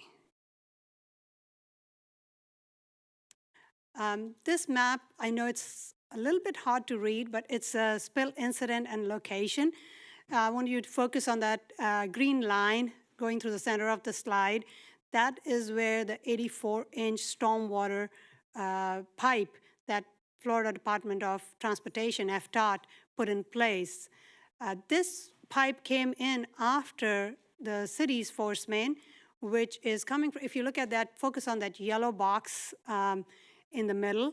That yellow box is our lift station right near the intercoastal, and a dashed black line is the line that was the original force main coming out of that. So if you can see, that black dashed line is crossing the green line. So what happened was that our force main was already in place, and then when FDOT came in and put in an 84-inch stormwater drain, and that stormwater drain goes out, there's an outfall at that blue box towards the right of the slide where there's an outfall that's bringing water all the way, drainage, stormwater drainage, all the way from I-95 and coming from the west, coming east. So that's a big pipe, and that pipe is under tidal influence. What that means is because it's so close to the intercoastal, anytime there's high tide, water can come back into that pipe. There's no valve or anything on that pipe, and because it's not our pipe, we can't really put a valve in there. But when FDOT constructed this pipe and installed this pipe, where it was crossing the force main, what they did was they put in a concrete box. It's called a conflict structure. And let me go to the next line, next slide. I'll come back to this slide briefly to show you where the new pipe is. That's a red line there. This rendering, again, done by one of our staff members, Greg Owens, and that is showing a concrete structure, like that box, that rectangular box is the concrete structure. The big pipe going from left to right is the 84-inch, showing the 84-inch stormwater drain. And as you can see, the conflict box is encompassing where our force main is going from the top of the slide to towards the bottom of the slide. And so what happens is when you have two pipes that may be in conflict, sometimes this is how it's done. Instead of going above that pipe or below that pipe, they can build a conflict structure that will allow that pipe to pass through. The problem here is that because they're tidal influence, these kind of pipes should be in casings so that they contain the whole pipe. Our standards, city standards, require that it should be in a casing. This pipe was not in a casing. I'm not sure. This goes back to the 70s and 80s. I think our pipe was installed in the 70s. I believe the FDOT pipe was installed sometime after that. I haven't been able to find enough information to tell us how the construction happened, but this is what was in place. So the utility was already in the process of replacing this pipe, removing it from this conflict box and getting out of that area. But initially, when that project was bid out, it was bid out as a streetscaping project and the utility project, and the cost of that project, the bids came back, there was only one bid, and the bid was, I think, around $5 million. So that was a really, really high cost, in our opinion, for the utility work that needed to be done. So we decided to separate those two projects and decided to bid the utility pipe replacement project separately because we knew it would cost much less to replace the pipe on our own. That's what we were getting ready to do. The bid was ready to go out, and we unfortunately had the pipe break before we could get out to bid. So just think about it. The big stormwater drainage pipe is bringing tidal water, brackish water, salt water into this box, filling that box up every day, twice a day, and then that force main is getting exposed to that brackish water. These pictures show some of these summary items. Some of the items are listed out of what kind of actions were taken. As you can see, immediately as soon as we were informed of a spill in the intercoastal, we were able to get contractors in, put booms to contain the spill, have boats go out and collect whatever debris and material they could, pretty much a couple of times a day. And then we called in divers the same day to try and repair the pipe. And as you can see from that hole is the manhole on top of the concrete box. And it's a very narrow space. You can barely get a ladder in and a person can go in. Because of the environment, it's a confined space, and it also has brackish water as well as mixed with sewage coming into that hole at this time because there's a break. So these divers are professionals who are certified, who actually have to be suited and have helmets and have oxygen coming. That yellow cord coming in is actually providing them oxygen because you cannot really be in this environment and be exposed. So they tried to fix this for hours. It was over 8 to 10 hours attempts with one diver, two divers, tried a couple of different ways, tried to get some material from other municipalities to help us out with anything that we didn't have, and they were unsuccessful. On July 4th, which was a holiday, I personally called a number of municipalities in our area, and very thankful for all the response we got, in the sense that we had a utility community that was eager and willing to help us out with whatever they could, with material, contractors' names, anything that they could provide. And so we had good response on that. By July 5th, we were able to get some more. We were able to get line stop in, and line stop is a mechanism to stop the flow from the force main. So we would try to stop the flow so we could fix and repair. So divers called back in to try and repair that. They were unable to do that. We could only put the line stop for a certain number of hours because our lift station would start spilling on the ground. So we couldn't have gone longer than that. Our staff, really, I'm so proud of how the staff responded. Our superintendent of field operations, Tremaine Johnson, our he's the division director, I'm sorry, our superintendent for lift stations, Mark Filsame, and all his mechanical staff, electrical staff, our deputy city manager, our city manager, our deputy director, everybody was on site, really brainstorming. All our engineers were on site, and some of our staff actually didn't go home for 2 days. They were there constantly trying to make sure that they were doing everything that was necessary to fix whatever could be done. Our contractors really responded, and it was, everybody was trying to do. I just want to convey that. I don't want anybody to think that we were not working or we were trying to figure out a way not to do this as soon as possible. By July 5th, we were unsuccessful in doing that. On the right-hand side, you can see that pipe that's laying on the ground. That's a bypass piping that we were able to put in place, and that was by July 6th. We were able to get the spill contained, and we sampled for almost a month just to make sure that we were getting down to there was no bacteriological activity at all that we could see that could be of concern. And all the sampling results were provided to Florida Department of Environmental Health, Department of Health, as well as Florida Department of Environmental Protection on a daily basis or whenever the results were received. And the above ground pipe was able to bypass that break, and we were able to contain the spill, and we continued to collect samples as well as cleaning up the stormwater pipe. We had divers go into that pipe, walk that pipe, and check that there was nothing in there. And it took us a couple of weeks to get everything cleaned out completely because you have water coming in and out, so it's not the easiest thing to do. After we were able to do that, we got the commission approved a project to replace the pipe on an emergency basis. And we had contractors go in, and they were able to replace the pipe.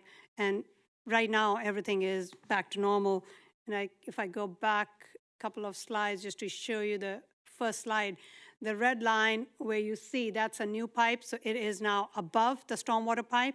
So that's how we were able to bypass. So right now, there's no conflict box. No pipe is in that conflict box. Oops.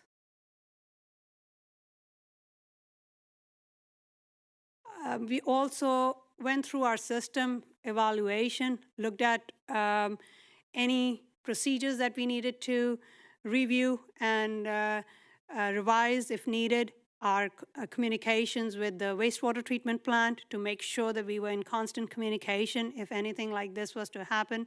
Hopefully not, but if it was to happen in the future, that we would be talking, making sure that we were aware of what they were doing. If they were seeing some anomalies, they were talking to us about that. We looked at all of the pipes that could be in conflict boxes. We found only one, and that one is in a casing. So it should be good, but we're going to be keeping a close eye on that. We're going to constantly keep checking if there's anything else that we need to be worried about. As I said, as the city's current practice and standard procedures, we need to have any pipe like this needs to be in a casing. Cities also reviewed and updated any kind of overflow, sewer overflow plans, modified any communications that we need to, and so on and so forth.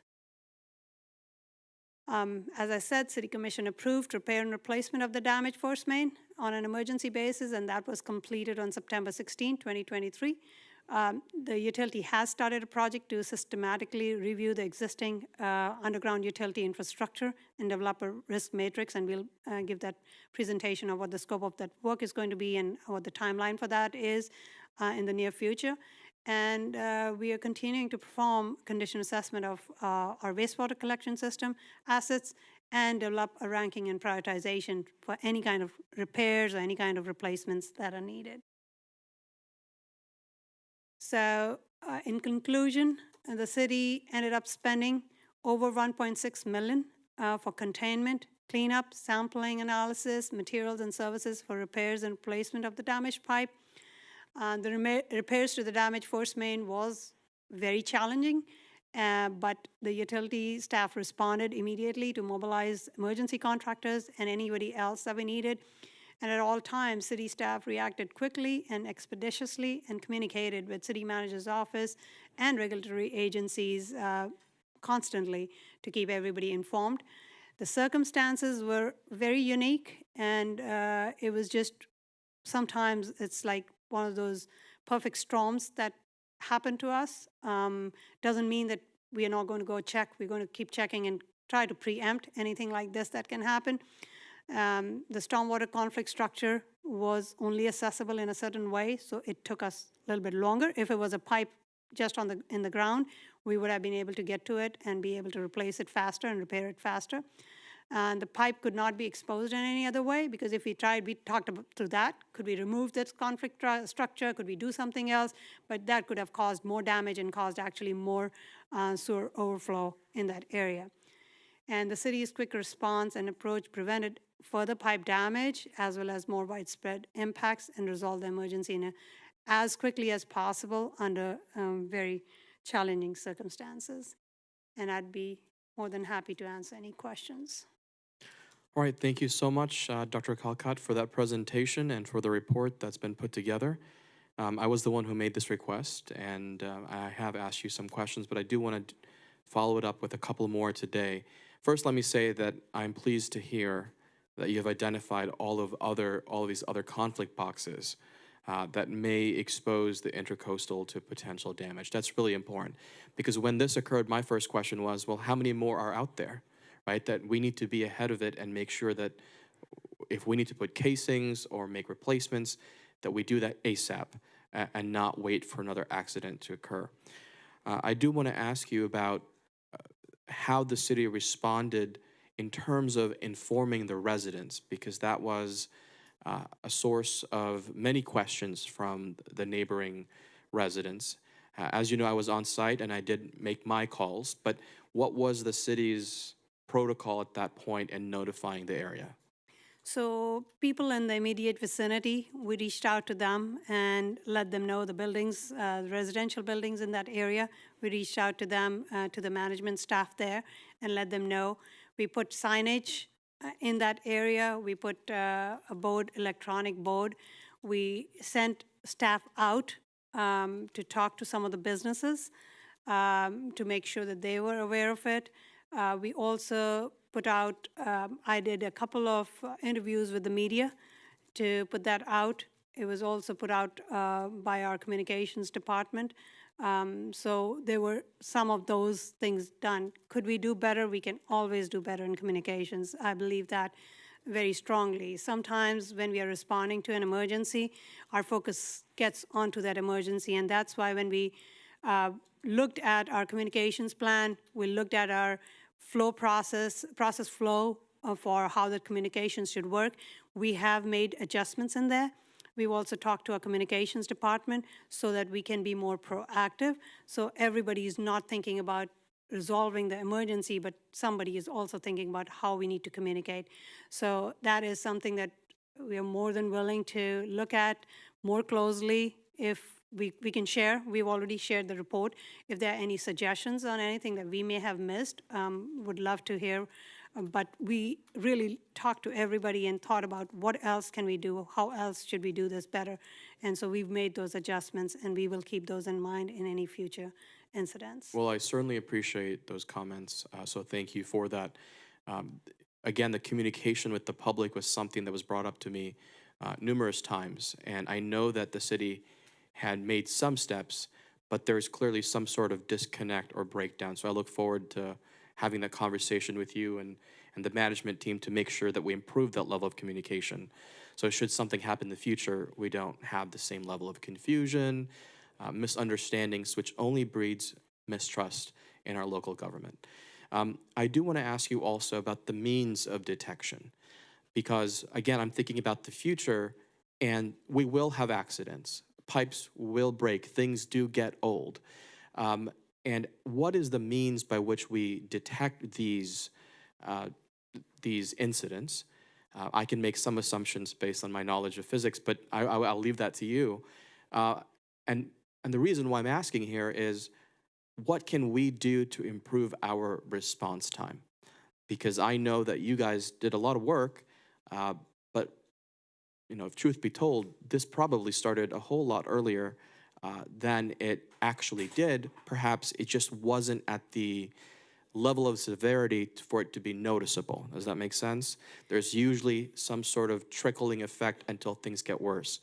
It starts off small, then it grows. So how do we detect these things, and is there a room for improvement for detection methods so we can respond faster? You're right. Usually, there are lots of different ways that we would have found out. Most of the times, it's either drop in pressure that you can see in your system, something's going somewhere. And so you see that the flow is getting impacted. In this case, it was again one of those unique circumstances because it started going into the intercoastal. There were no drops in pressure. There was nothing.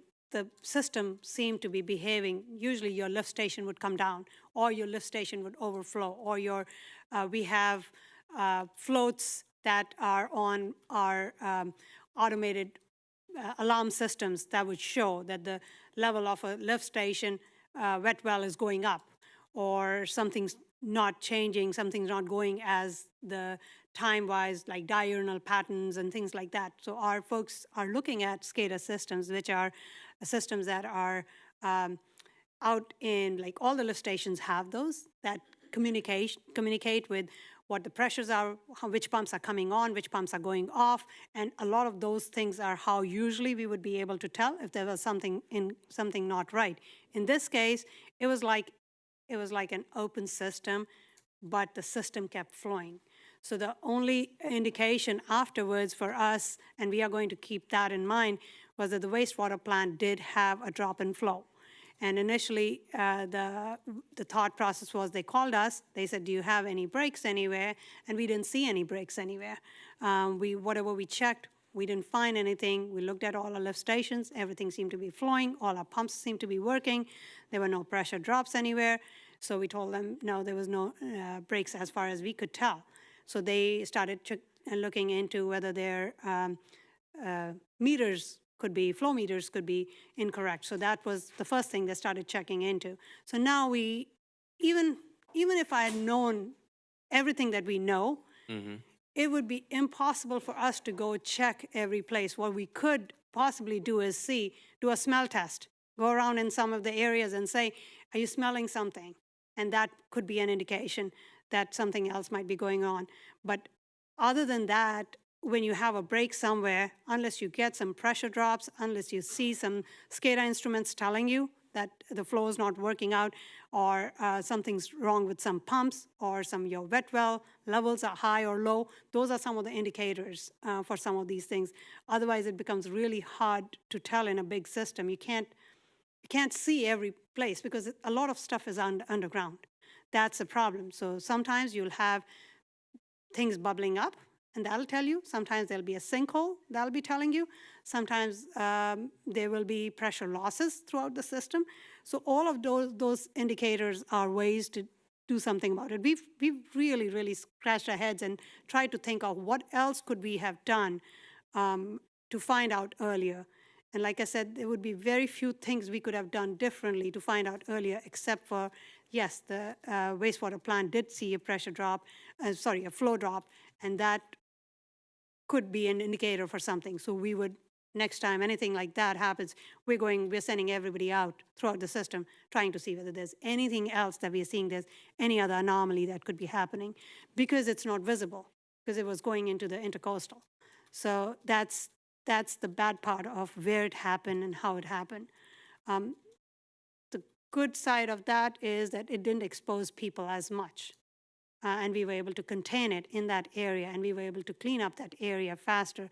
If it's on land, many more people get exposed much more quickly. So those are some of the advantages and disadvantages of where it might have happened. But to answer your question, we continue to do that. When we do our risk analysis, we will ask that question again. Are there any other things that we can do? There were not too many things we could have done in this case. Well, I appreciate your candor.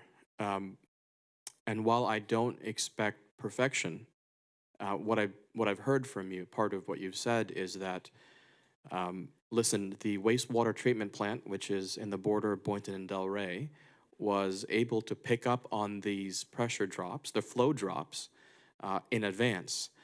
And because this was leaking into the intercoastal, we could not notice or identify the location of where this was occurring.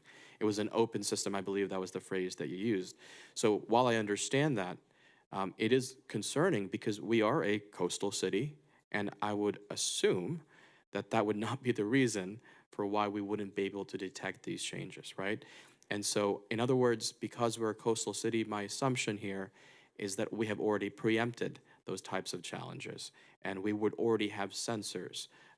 But again, I don't expect perfection, but I do hope that you continue to work with your team to, if we need to identify new detection methods, so that doesn't become a reason down in the future. Does that make sense? We'll continue to look for any other way, but I don't want anybody to think that with the flow, what was happening was, it was like, for our system, it seemed like the system was continuing to work.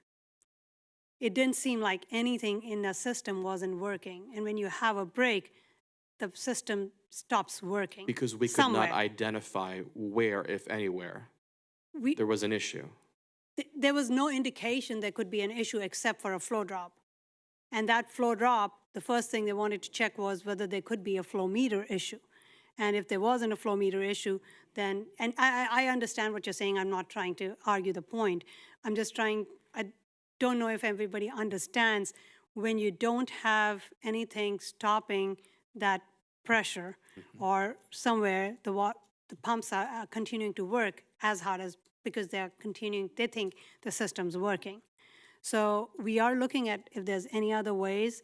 We have sensors in place already.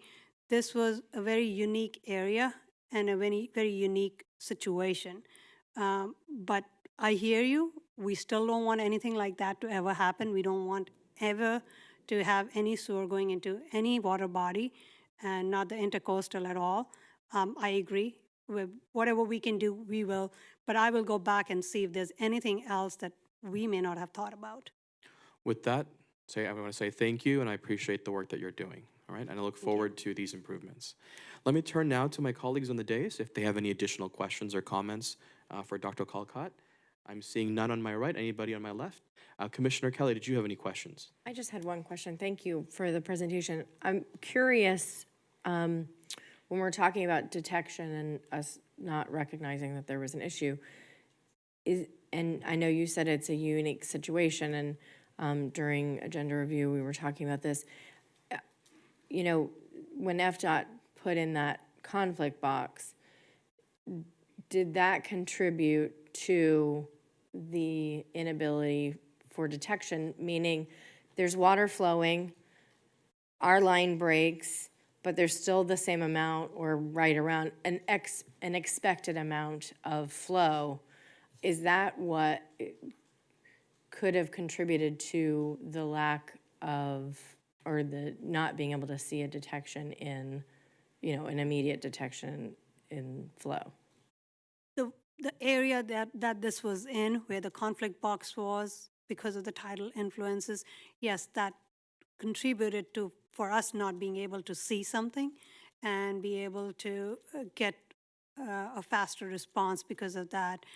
Also, not having a pipe in a casing when this is this close to the intercoastal, that's another thing that is a big contributor for what might have happened. As I've mentioned to some of you, We sample, we put what are called coupons in these pipes to check them, how the pipe is doing over years. So just past the break, we had a coupon and the pipe looks fine. So really, it wasn't the age of the pipe per se that was causing this problem. It was the location and what this was exposed to. So yes, that contributed to not being able to find out and also contributed to the break actually happening where it happened. Right, because the whole rest of the pipe on either side of this Correct. conflict box was intact and would have been Correct. fine. Except, Yes. and where it broke was in the conflict box. Correct. Right. So, so thank you. So I just, I know that you are always looking at different ways of detection. Are there other pipes that don't have casings in the area that is on your agenda to address sooner rather than later? Have you- We look, yeah, all the pipes on the eastern seaboard, we're always looking at more carefully because they're exposed a little bit more. But this pipe, because of the tidal influence, it's getting this salt water. A pipe in the ground is not getting exposed in the same way. Even if groundwater comes up or whatever, it's not exposed in that way. But we definitely look at those, and when we do the risk matrix, and when I come back, talk to you about it, we look at that. Where's the location, what kind of soil conditions, how deep is the pipe, all of those things, age of the pipe, material of the pipe. We look at all of those things to try and address whether there are other areas that we should be paying more attention to. So we are constantly doing that. It's always, with this infrastructure that starts getting old, it's always something that you are worried about and challenged about. But we have a lot of people who are very knowledgeable in the utilities, who've been with the utilities for a long time and know which areas may be more prone to certain things, so we pay more attention. We are doing more maintenance activities there as needed. Like I said, we put these coupon in water mains as well as wastewater mains, so we can pull those out and see how they're doing. So there are all of those kind of things we are doing.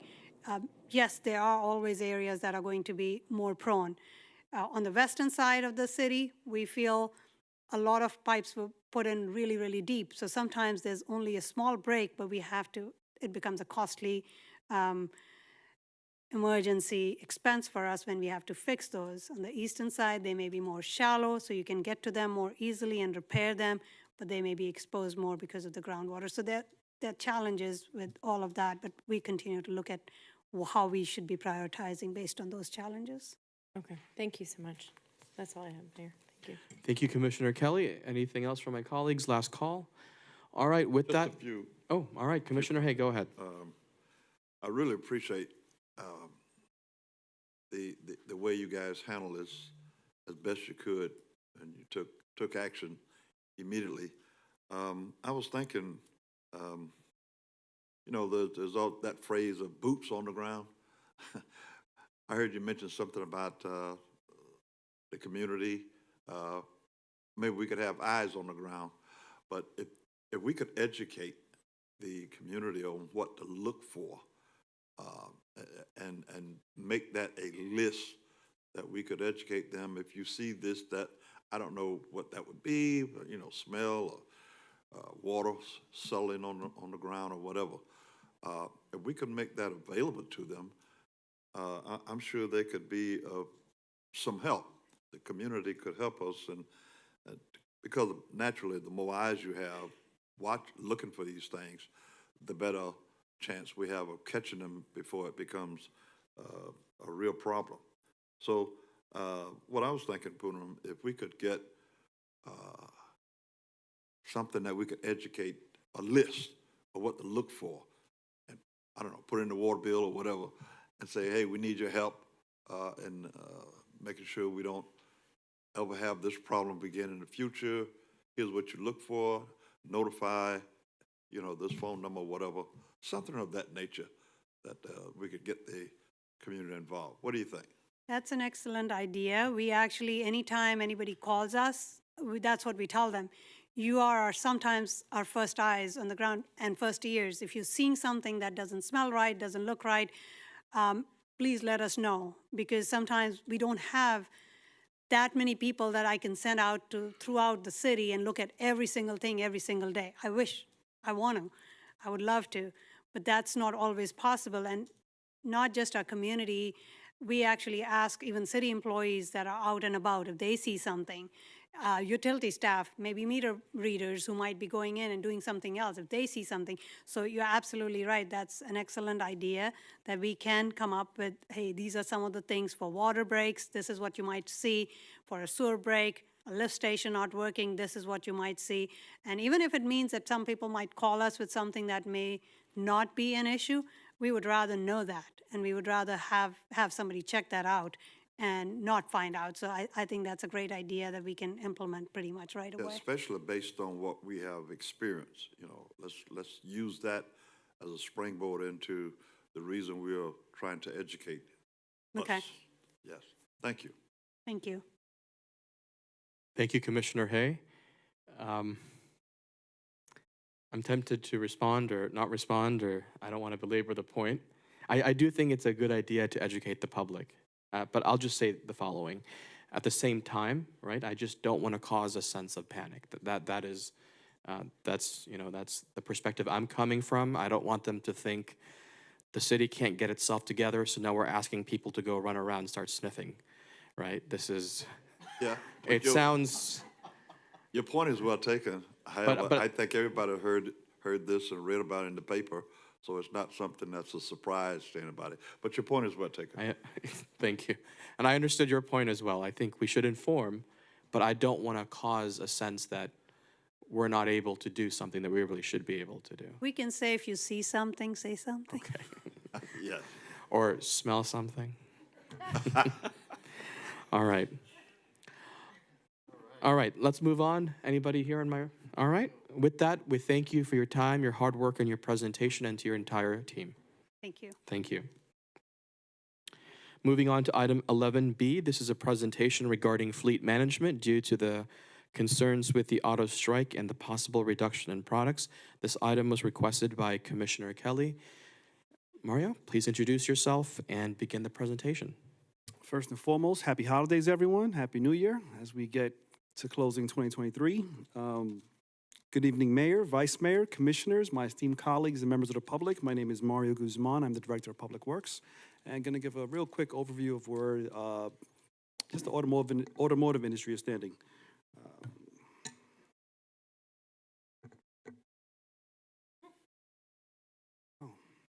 This thing on? There you go. All right, real quick, we're going to talk about the current UAW, which is the United Automotive Workers Union status, some of the initiatives we're doing as regards to acquisition of parts, and a quick, just a summary of our replacements. This strike has really just exacerbated our current situation with COVID. COVID really affected a lot of supply chain issues. So compounding on top of that, now you have this strike going on that just really exacerbated the issue. So the good thing about that, COVID did train us on how to acquire vehicles quickly. So when this came around, we just had to, it wasn't that big of a pivot as it relates to vehicles. September 15th is when it started, UAW strike. It affected 7,000 Ford workers, affected workers with General Motors, with Dodge, Ram, total about 10,000 employees it affected. As of the 20th of October, there was no negotiations. Negotiations were ongoing, and there was no agreements. The good thing is the agreement has been made, so they're getting to work. Nevertheless, I wanted to point out the date of October 20th, which is almost 2 months to the date. So that does affect with supply chain issues regarding availability of vehicles and parts for the vehicles. Some of the impacts: reduced availability of vehicles, as I stated earlier. Replacement time increases. When you put an order in for a vehicle, sometimes your order is in and they don't give you a build date. We've come to commission numerous times to increase the purchase orders because we put orders in 21 and 22. They couldn't meet that order, and they came back and told us, now it's going to cost you $5,000 more. At that point, we have no option. It's like, hey, let's just go ahead. We still have an order placement. And also increase our maintenance costs because we're keeping vehicles longer and the replacements aren't coming. So that's just kind of an overview of how that affects fleet availability. Some of the initiatives we've done, we have in-stock acquisition. So basically what we do is we look at the sheriff's contract, the state contract, and we start calling these dealers, say, hey, what do you have on the floor? What do you have in stock? We've come to commission before on a couple of acquisitions, and thank you guys for being part of the process, allowing us to purchase vehicles that are on the ground. Significantly increases our productivity. We've had garbage trucks that other municipalities have canceled. They're on the ground. We buy them, we pick them up, and they're ready to go 2 weeks, which saves us about a year and a half. Another thing we do is stock order acquisitions. Many times these, you have an allocation as a dealer. Some of these are awarded, some of them are purchased through other cities. For whatever reason, cities cancel those orders, and we're able to pick up those orders. We've done that this year, where a municipality canceled 3 garbage trucks. The order was still in place. We went ahead and scooped it up. So that actually saved us about probably close to a year in waiting for a garbage truck. And then also came to commission some months back for NAPA implementation. And that is just to address our warehouse and stock. Our warehouse team was tasked with going out to bids and contracts for parts and services of vehicle. By tapping into NAPA, we tap into their whole network. Quick overview, this year alone, we've done over 36 inventory acquisitions, 23 for police. I'd like to say that all the marked units for the police department have been addressed and sourced, and they are on the ground as we speak. Nothing is on order or waiting. We have received units from 22 and 23. 23 police units, 5 solid waste, 7 even sourced. Someone canceled a fire chassis. We were able to pick that up. Stock order acquisitions, we have about 13 that other municipalities have canceled, and we picked those up as well. NAPA implementation, that was approved by the selected body May 16th. PO was issued June 14th. We had training with the team members, and as of October 30th, that NAPA store is open for us. And we will be having kind of a grand opening, which is a public-private partnership, as we work together to get parts for our vehicles. It just gives us robust buying power, access to 57 distribution centers throughout the state of Florida, 6,000 auto stores nationwide. And before they came on board, we actually gave them a list of all of our fleet vehicles, what are the common items that we need, so they can keep those in stock. Replacement overview, we replaced 75 units to be replaced, 32 ordered, 14 sourced, 18 received, 4 in progress, 39 pending. As of the last 2 commission meetings, that number is actually lower. I think we're about 10 units left to purchase. Keep in mind the fiscal year started October 1st. We're in December. We got about 10 units left to purchase, and there are pumps and a couple of vans for utilities. And that's all I have. Any questions? All right, thank you, Mario. Let me turn this now to Commissioner Kelly, since she requested this item. Commissioner. Thank you, Mario. My only question, thank you for doing this. I know now it's kind of hopefully the strike is behind us and everything will start to kind of resolve, but I know we're gonna probably see some hiccups for a while. Are we noticing, as far as parts, I know we instituted the in-stock, the in-house NAPA, but how is that affecting cost of parts? Are we noticing a benefit by having that? Or is the benefit just that we can easily get the parts as opposed to waiting longer? And the cost of the parts in some instances are cheaper. We're able to source them faster. So a lot of times if I'm given a part, hey, we can replace that alternator for $20 cheaper, you'll have it next week.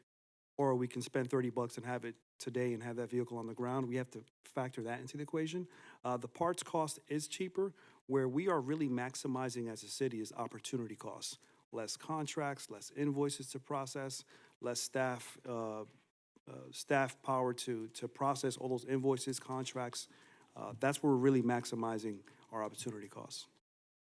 great, thank you. No, thank you for the presentation. I think it was important. It was important at the time to make sure we were on top of it and staying ahead so that we didn't run into a situation where we had employees with no vehicles. So thank you for this presentation. I'm good. Thank you, Mayor. Thank you, Commissioner Kelly. Commissioner Hay, did you have any questions or comments? Oh, just thanks for keeping us informed, Mario. All right, thank you. Vice Mayor, anything? Commissioner Cruz. All right. All Thanks, right, with everybody. that, thank you, Mario. All right, so we have concluded item 11B, and this brings me to the newly added item to our agenda, item 11C, which is for us to have a discussion of a complaint that I received. Let me preface this by saying that this is a difficult conversation for us to have. And as facts become evident and shared with all of you, I can imagine the angst and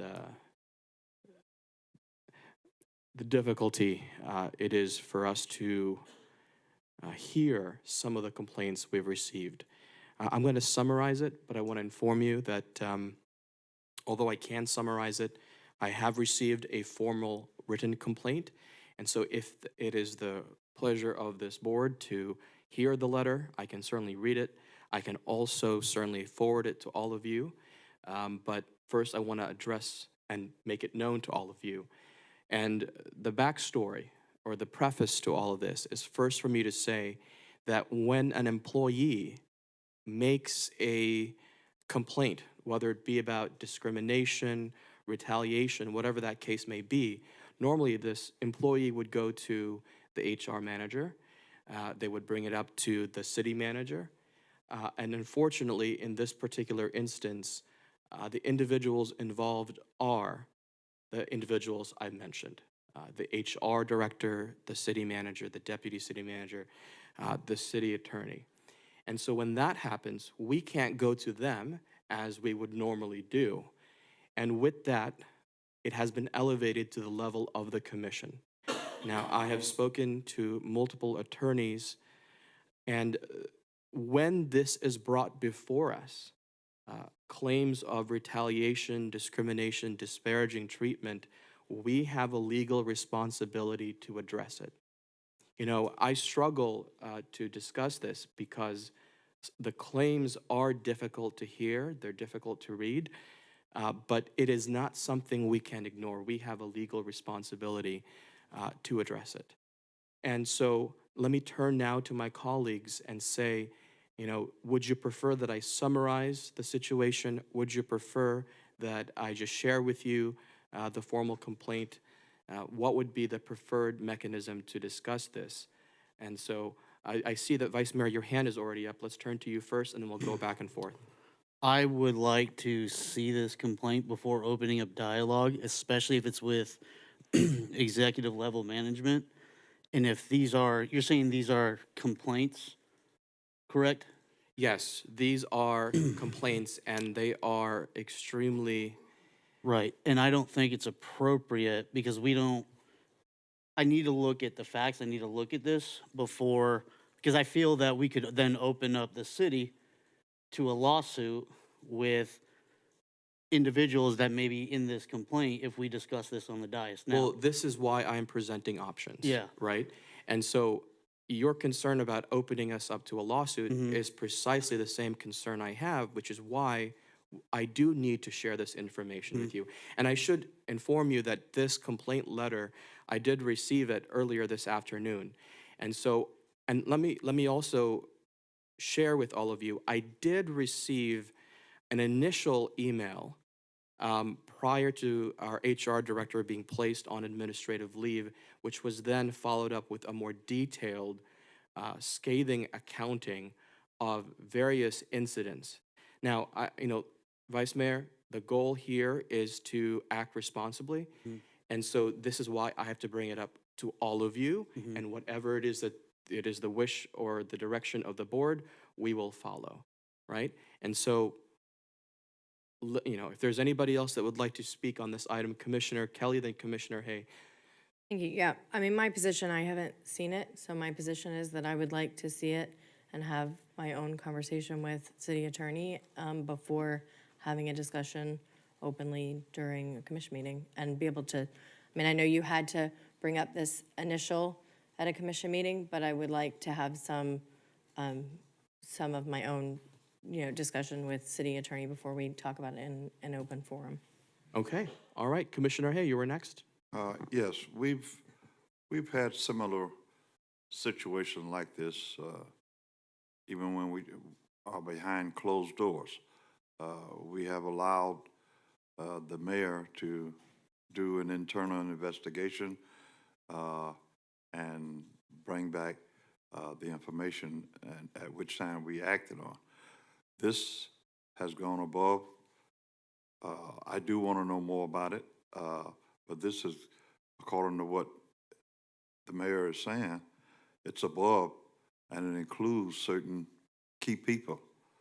So my position at this point would be to utilize what we've done in the past so many times, is to give the mayor the authorization to look into this and bring this information back to us, because this could really get out of hand very quickly. And since it was directed to him, he has it. I would like to see it, but I think he should be the one to do this internal investigation and give us the information. So, And, you know, we are not here to form any conclusions. no, we're not making any conclusion. Precisely, but We're that just is, trying to make some procedure direction as to how we want to approach this, as I see it. Now, if there's another objective here, I would like to hear it. so, you know, listen, my only objective is to share this with all of you, as I feel and as I have been advised that I have a legal responsibility to do so and to address these concerns. I think the appropriate way to address complaints of this gravity is to do what HR would normally do, what management would normally do, which is they hire a third-party investigator to investigate these claims. That is standard procedure. Now, again, normally we would rely on our own HR director, we would rely on our own managers and city attorney, but if they are named in these complaints, then my common sense tells me that we should look for a third-party investigator to investigate these claims and let them bring to us the facts, and then from there we'll make a decision. Yeah, And what's, with that, what's Let's go with concerning Vice Mayor. is, what's concerning right now is there's being direction proposed when no one else has seen these complaints besides the mayor. So I think what we need to do is, all of us need to look at this. I agree with Commissioner Kelly. I need to look and see what this is about before I can make an educated, good governance decision on how to move forward. And I need to have those conversations. And I think taking action immediately is extremely suspicious, and I'm disgusted to hear that without knowing what's in front of us. And so for me, I need to look at this first. I'm more than happy to take a look and then come back for a special commission meeting, shade meeting, whatever, you know, I guess we can't trust this, whatever outside counsel we look at and move forward. But to identify and take action before something's even assessed is just very suspicious to me. Well, Vice Mayor, again, And you've already looked at this, so, you know, yes, I was the recipient of I these can take your complaints. judgment, correct. I can take your judgment, but I need to see it for myself before we make Understood. take action. Understood. I'm not the sender of these complaints, so I don't control who gets it and who doesn't. I'm just the recipient. I can certainly forward them to you and have all of you, of course, examine it. My intention here was to give you the options, all of you, by which you want to proceed through this process. I could summarize, I could read the letter, or if you just want me to forward and you can read and we can come back, as you mentioned, a special session. Yeah. I'm not opposed to anything, but I am here to inform. I think it's appropriate, because it involves executive level management, for us to look at this individually, privately, not in this capacity. Because again, that could, depending on what's being said or what's not being said, you know, in this complaint, you know, that could open us up. And I am not going to put the taxpayers at risk for a decision that we can be slow on and be mindful of in the right way to do it, which would be, and again, I mean, if we're talking, you said the city manager, deputy city manager, HR, city attorney. Mm-hmm. So I think it's crucial that we look at this individually and come back. Because the last thing I want to do is, you know, have this conversation and some, you know, and this just, you know, this opens up even worse by having this conversation on the dais.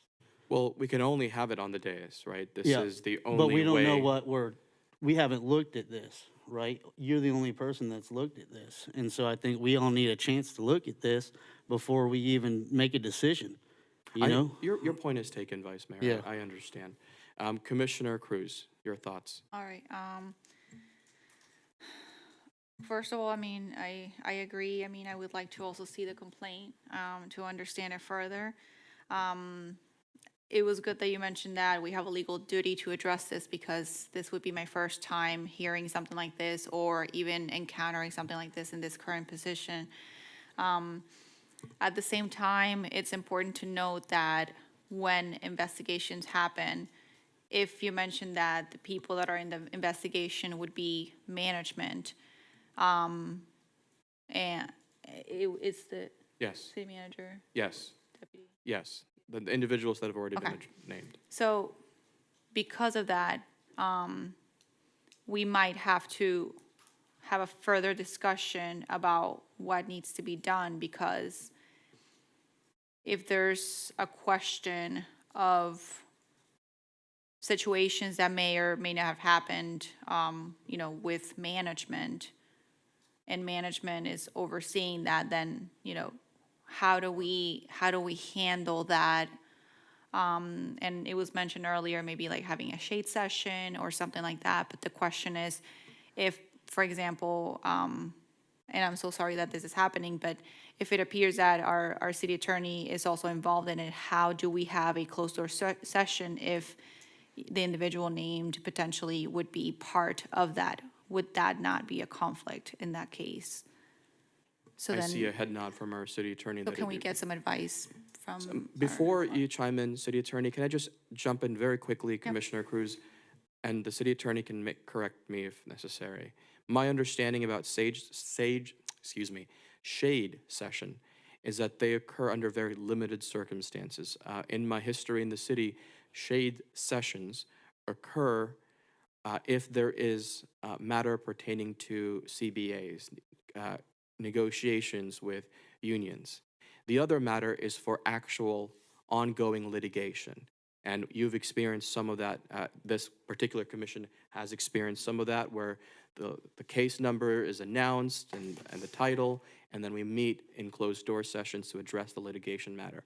To my knowledge, I mean, this is where I'll defer to the city attorney, to my knowledge, those are the only instances where we can have a shade session. Perhaps there's more exceptions, but my understanding is we have to address this in the public, and this is what I'm doing now.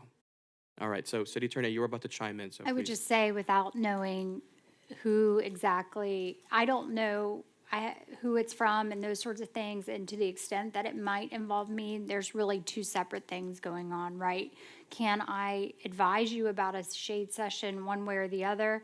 I can't, because I don't know who the complainant is. And two, if it involves me ethically, I can't advise you on that either. So then with that being said, from a legal perspective, would we then need to hire outside counsel to handle that portion?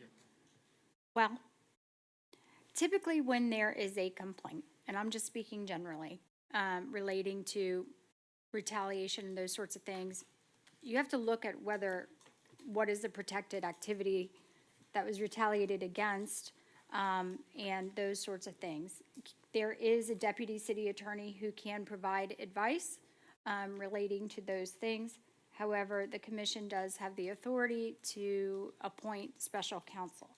Generally speaking, and again, I'm speaking generally, that you would really do two things. You're not just hiring an investigator, you're hiring an attorney to represent the board, and you're also, then that attorney is hiring an investigator to do an investigation. That is what my recommended course of action would be, even if it were not me that was being accused of some sort of impropriety. Thank you, Sean. Okay, so does that mean then that we would need to get an attorney? And is that what that A means? deputy city attorney. I think But we you need to have hire to a third look party. at the allegations first and then make that decision. I can't, without knowing, I can't tell you whether it's appropriate for the deputy city attorney to give advice. Does the deputy city attorney report to you? She does, correct. However, you know, deputies can step into the shoes. That's kind of the point of having a deputy. But I think she could give advice about shade sessions, and she could give advice generally about appointing outside counsel, but maybe not specific advice as to the actual complaint. So, Vice Mayor, I see that you'd like to speak, but first let me check. Commissioner Cruz, were you finished for now? I just want to make sure you had your opportunity. Yeah, I'm just trying to process. Like, yes, this is a difficult conversation. We'll go back and forth until we get some clarity. Let's go back to the other side. Commissioner Kelly, do you have anything to add at this point, or should we move to Commissioner Hay? I got one more thing. I think I made my, I mean, I would like to see it, but, you know, and learn what our options are before we make a decision on what our options are. I don't even know what our options would be.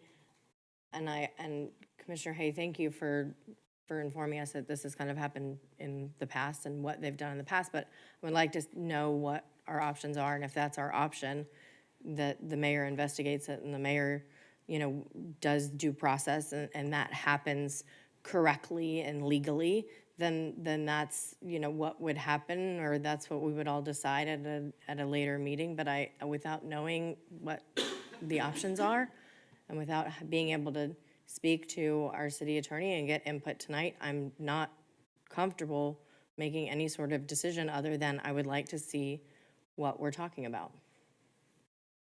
Commissioner Hay? Yeah, my only reason for bringing up what we've done in the past, just to let us know that we're not locked in any particular direction. We do have the authority to go left, right, in the middle. Having said that, I would agree with what's been said. I don't know exactly what is stated here. I would like to know what it is before I make any decision, which is just, to me, is common sense. You don't vote on something when you don't know enough about what is being said. So I would like to have it in my hand and read it for myself, and then we explore the options from that point. All right. That's my position now. All right, thank you so much, everybody. So again, I do feel compelled that it is my legal responsibility to bring this to all of you. I was prepared to share this information with all of you, either via summary or by reading the text exactly.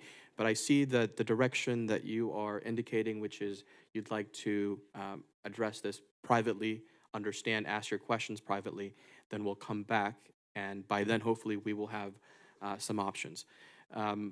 Now, as it pertains to the options, I'm not exactly sure who would present us those options.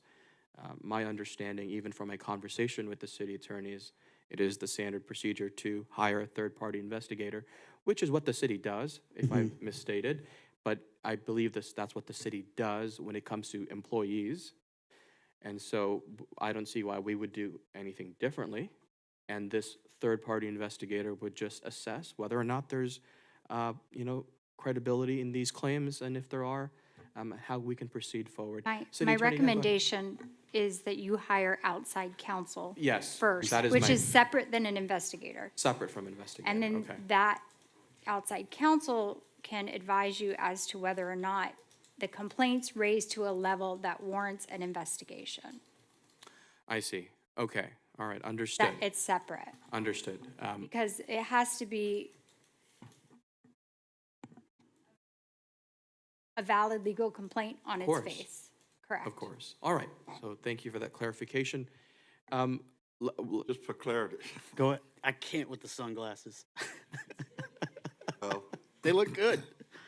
I feel like I'm in assume- an 80s movie. I assume it's from, when you have eye surgery and you reach my age, Yeah. you understand. What I was going to say, as far as the outside counsel, should we individually be talking with that person? Is that what you're saying? That, or is it the person that received the information, the mayor in this case?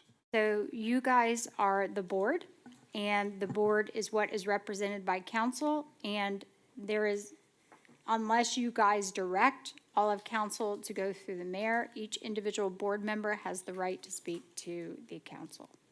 My recommendation that we each individually talk with this outside counsel. Of course. Okay, so Of course. that, I just want to clarify that and get that on the table. Okay. All right, Vice Mayor, you had your hand up. Yep, no, okay, so understood about the outside counsel, you know, depending on the material here, I think, again, first thing is we need to know what we're looking at. We need to know who's involved, see what the conflicts of interests are, you know, with management and on the dais, make sure, and legal counsel. So we need to understand what we're working with here before we make a decision. That's where I'm at. I need to look at this first, and before I do anything else. All right. Commissioner Cruz, was there anything else, any follow-up from you? I guess I kind of feel like I have to ask you, but what would be the process then? If, you know, what are we gonna do? Like send an email forward, print out whatever the remarks or, you know, questions are? What do we do from this point forward? My recommendation is that you get a copy of the complaint. Then there's one of two ways. Stacy can propose several outside counsels. She can engage them, or we can bring a resolution to appoint a special counsel, much like we have on item number 12 today. So you have to do that, and then from there, you can speak to council. Okay, how would we select, because, again, I will have to read it, but if it appears that there might be upper management included somehow in the complaint, would then that create a conflict for any deputies per se that report to? Well, so should we, like, how would the I will process tell you, be? you do have outside counsel currently engaged on behalf of the city of Boynton Beach, who could be an available source to speak with regard to that. And then he could actually, if you're not comfortable with Stacy, he's already been retained, he's already on retainer, and then he could advise whether or not there is a conflict or whether he could advise the commission and recommend an investigator. So it would automatically be decided that it's the current attorney. It wouldn't be like the commission decides on an outside attorney that's not involved in any way, shape, or form. It could be either way. You know. My recommendation is look at the complaints, and then we can, then I guess, Well, these are just questions, and yeah, people the want to know what commission the can process collectively is. decide how to proceed from there. So how about this? I'll make sure to distribute these complaints, and you all can take the time to review them.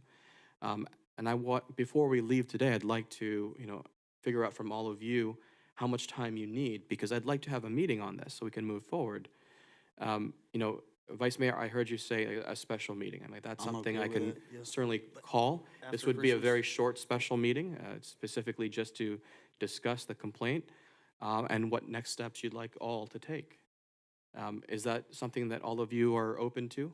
I'll distribute the information, so privately, you'll read it privately, and then we'll come back for a special meeting. Remember, you said short. Short. Yes, you can hold me to it. Right? But ultimately, Commissioner, you know how it goes. It all depends on the body. I have no problem with that. The thing that's sticking out of my head is the selection of that outside counsel. How we're gonna, but we'll get there when we Right. have this short meeting. Okay. You know, for now, I'll just say, obviously, it would need to be impartial, right? Obviously. Yes. Now, as far as getting that information out to us, who's going to be doing that? I can very easily forward you the email. That all would of be you. a violation? No, Would as long as you do not. make a decision on Actually, that? I You don't wouldn't do that? believe you can No. do that. I would send it to The city Adam clerks? or the City clerk. clerk. who could then distribute it to. Okay, we can do that. Or something. My understanding is when it comes to emails, as long as there's no back and forth discussion, if you send it out for informational purposes only, then it'd be okay. But I'll send it to the city clerk, Yes, just to be send safe. it to the In an abundance of caution. Absolutely, I concur. Okay, All thank right. you. Is there anything else from my colleagues? All right, thank you so much, everybody. We're going to move on to the next item, which was, this is going to be item 11D. This is a discussion about the mangroves. And so just to orient ourselves, these are the mangroves just south of the Riverwalk property. These mangroves are currently under, if I'm not mistaken, it is currently under the ownership of Isram Realty. And my understanding of the situation, and all of you, I'd like to hear from all of you, my understanding is that, I forget which year, was it 2017 or 2018, it did speak at a city commission meeting. And I remember apparently there was conversations with then former Commissioner Justin Katz about, as part of the deal, and I'll have staff correct me, perhaps your memory is stronger with this, as part of the development deal that they would transfer ownership of the mangroves to the city so the city can preserve it. So that is my understanding of the situation. Deputy City Manager, I'll let you chime in if you remember similarly or differently. Thank you, Mayor. So my recollection is when we were going through the approvals, there was no documentation or any conditions of approvals that were requiring that.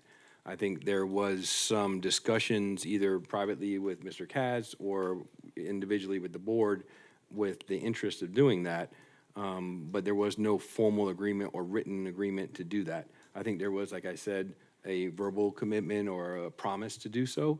But there was no follow-through, basically. Well, there was no action to do that. Yes, There was a promise to do at a future date. And actually, I think I was one of the persons that would routinely get updates from Ishram and pass that along to the commission or bring it, it's asked at this dais to provide an update. Again, I think in the review of that, there were waiting because they couldn't identify exactly how much of the mangroves was there, so they wanted to go through their environmental permitting first. That was my recollection of it.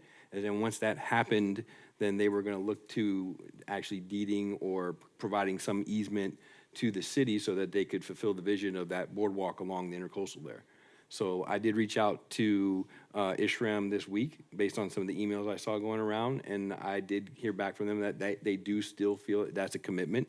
That when they go through the process of bringing a project back through, and or if there's some additional follow-up, that maybe it happens sooner, but they did say that that is still something they're considering.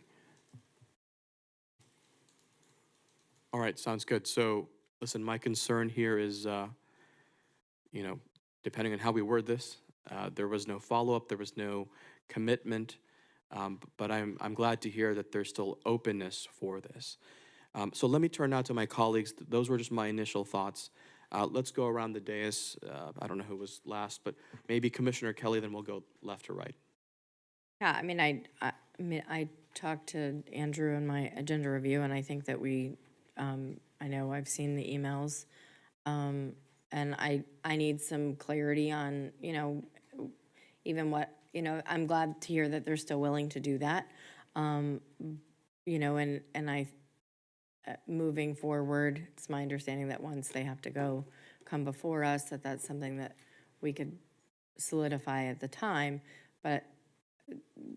and that's my understanding, is that there's nothing that they are willing necessarily to solidify now in writing without moving with their project to the next step, correct? I did not ask that to them. That is something that we could reach out to them and see if it's something they're willing to entertain prior to submitting. We can do that. I'm not sure if they will, but we can ask.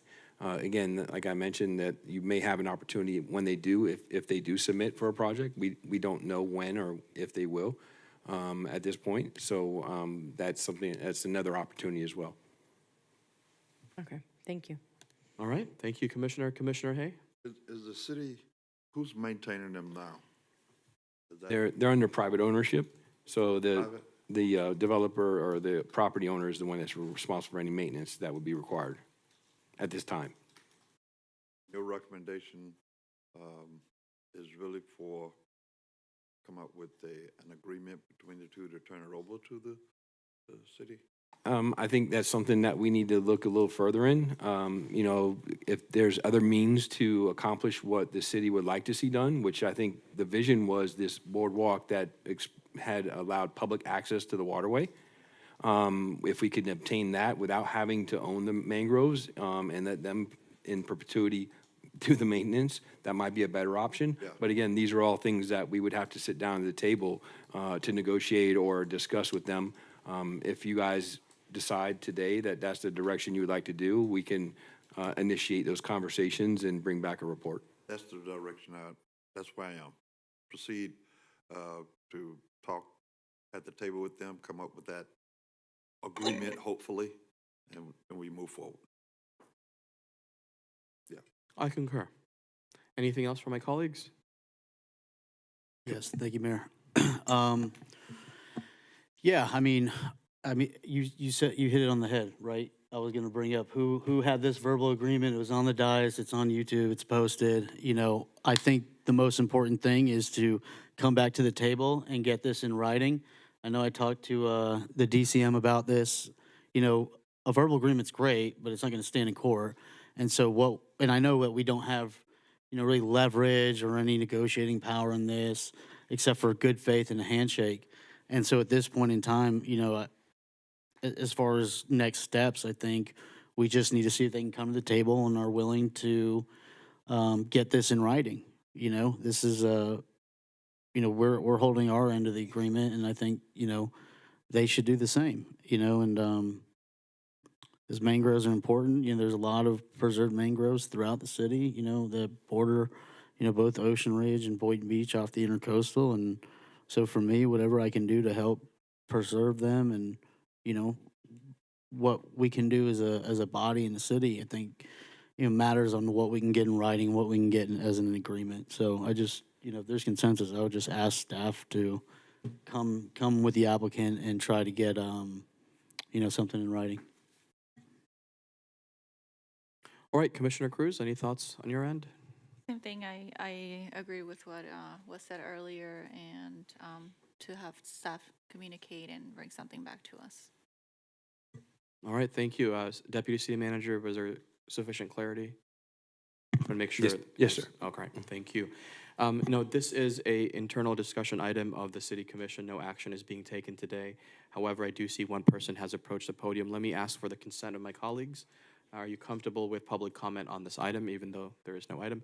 All right, with that, let me switch to the timer. You know the drill. State your name for the record. Yep, Susan Oyer, Boynton Beach. As one of, I think, if I'm looking around correctly, one of only 3 people in the room right now that was here when all this happened, I would think you'd be reaching out to the small handful of us that actually remember this, that were there on March 21st, 2017, when he verbally said he was doing this.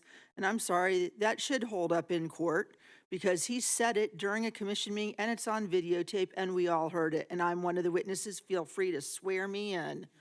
And so we do have proof, and this should be ours.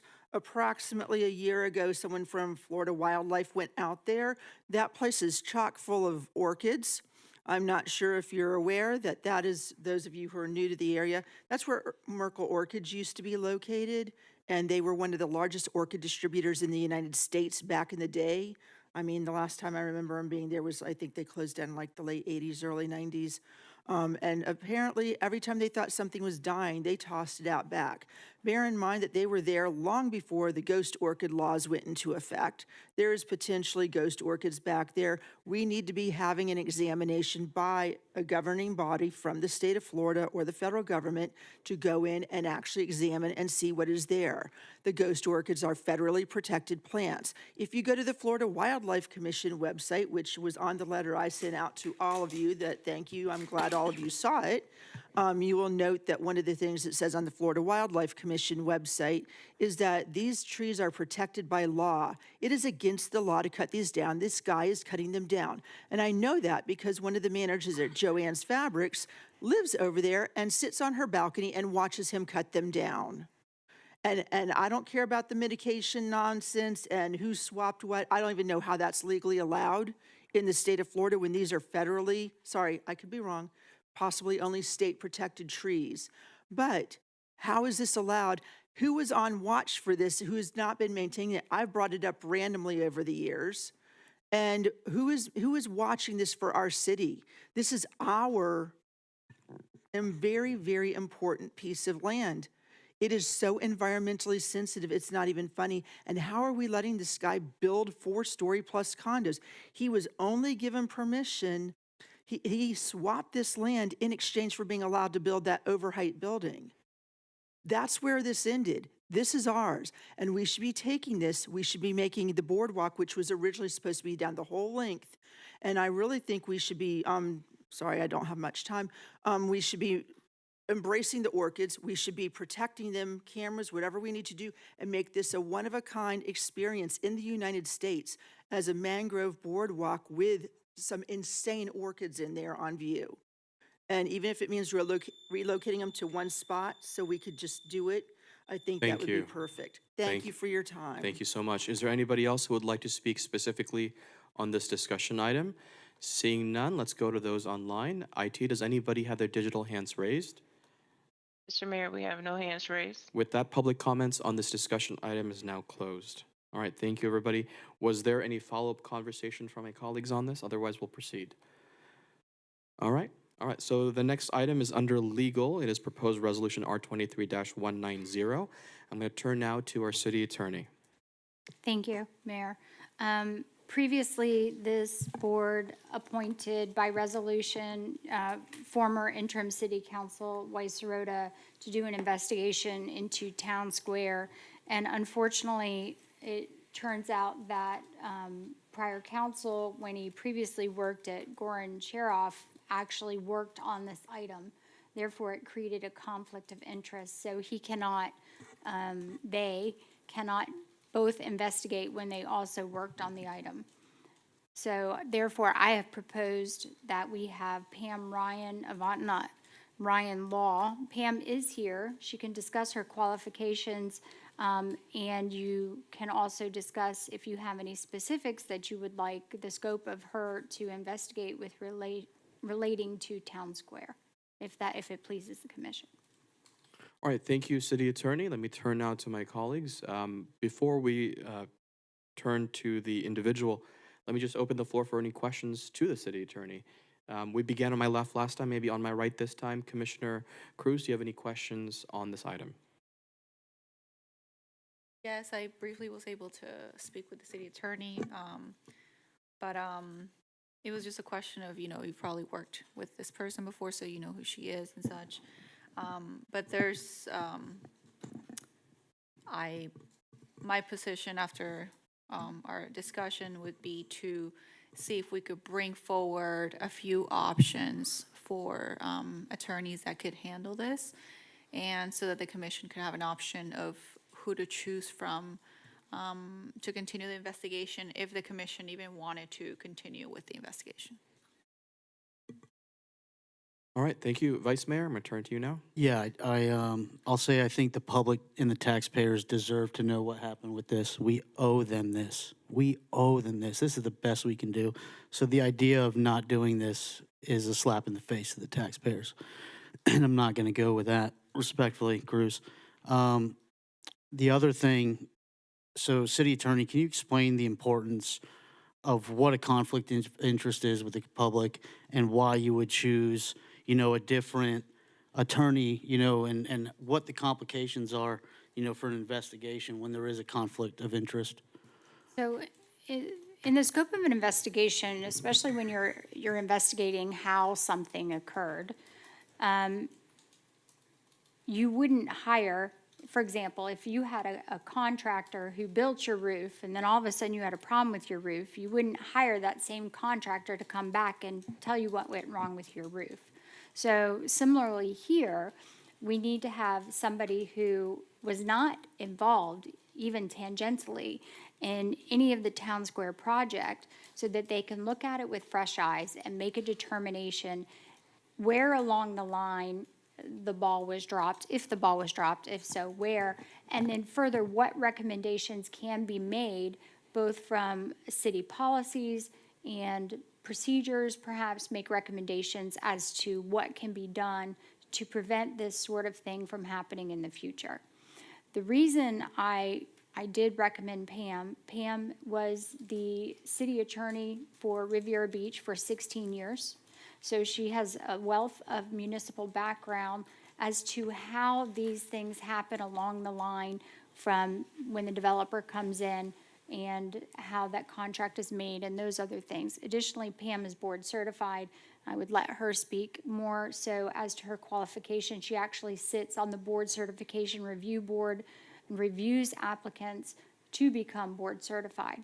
So also her rates, I find, are more in line with what a typical city attorney should charge for this kind of work. Personal opinion, sometimes you get a big name, don't know that they necessarily do a better job, but quite a large price tag. And we do owe it to the taxpayers, but at the same time, we also owe it to the taxpayers to do the job appropriately and with not spending, sending, good money after bad, so to speak. But if the board commission's decision is for me to provide the name of several other attorneys, I can certainly do that. Pam was not the only person I considered. We do have some engagement letters with other firms, and unfortunately, I just find that nearly doubling in the cost per hour is just cost prohibitive at this point, in my opinion. So, in essence, and as far as whether we hire this firm or another firm, we want options, I'm okay with that. I can explore that. But you're saying because, in your analogy of the contractor, because of the previous relationships in this investigation, there is a conflict of interest. So we're looking at previous relationships. It's not even relationships Or working. Yeah, it's So direct relationships. Direct relationship. So a direct relationship is equaling a conflict of interest. Okay.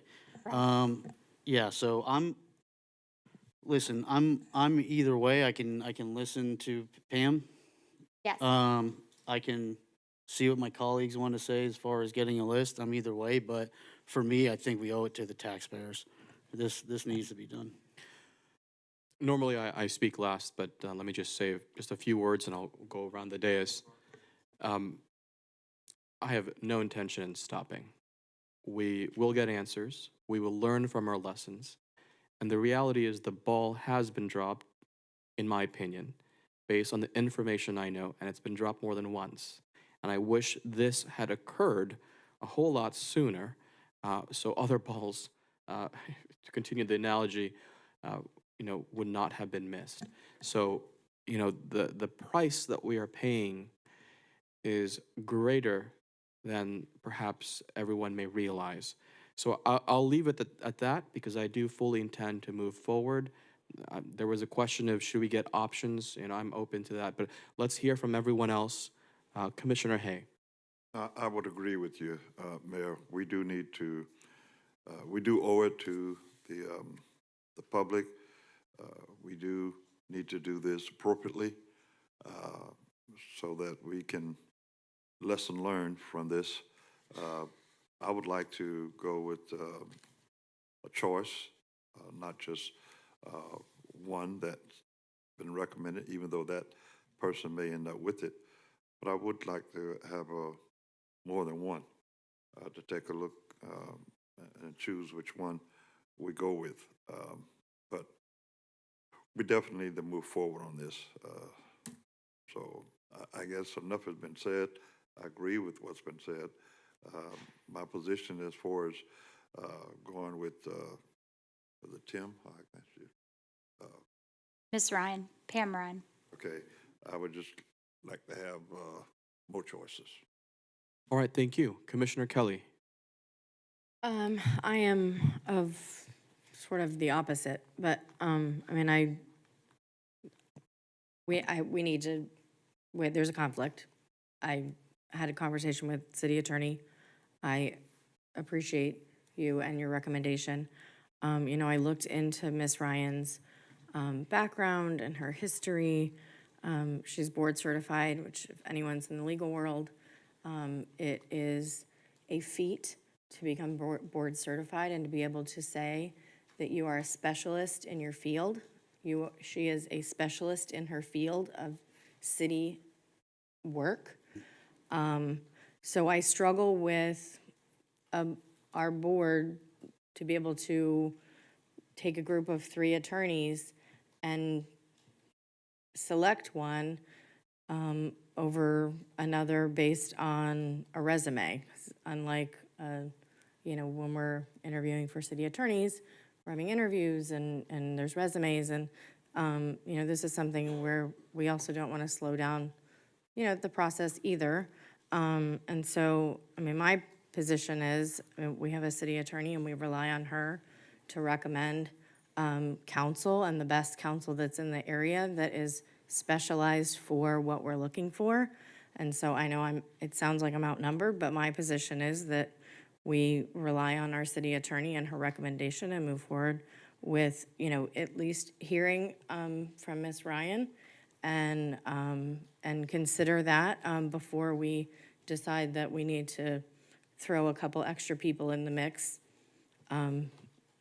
to just delay the process. So that's my position. Thank you so much, and I'll come back to you in a second, Vice Mayor. As for myself, you know, I am not looking for, let me rephrase, because this is about town square, it is about development, it is about P3s and development process. If this board proceeds with options, well, that's how I would make my decision, right? It's not about general experiences, although that's helpful. In this particular instance, in my opinion, what we need is that particular experience in P3s, development agreements. But I would love to hear from Ms. Ryan to share a little bit about her background, but I can hear the majority already of the commission. So I would like, Vice Mayor, let me turn to you. Let's get all the questions answered. Because Commissioner Kelly said, you know, she was outnumbered. No, if I can listen to Ms. Ryan and I'm good, I'm ready to move forward. We haven't even let her have a chance to speak. So if she's been in something like this before, then, you know, maybe we can get it done. Absolutely. Well, this is what I'd like to do next. I just want to hear from the individual, and if she could share about herself and her experience, her background. I've learned to just wait to be called up, to be called on. So that's why I sat in my seat the entire time. My name is Pamela Ryan, and I'm a partner with Otnot Ryan. I do have over 25 years' experience in city, county, local government law, and although that may sound general, it is quite specific. I have done a myriad of things in my time as city attorney. I've been on the attorney for boards, preservation boards, CRAs. I have definitely done land deals, development agreements. My firm has done a lot of real estate transactions in the millions of dollars, so I recognize all of the documents that you're talking about, P3 agreements. As city attorney for Riviera Beach, I was involved in all of the marina land deals while I was at the city of Riviera Beach. So the content of what you're looking for is definitely within my realm.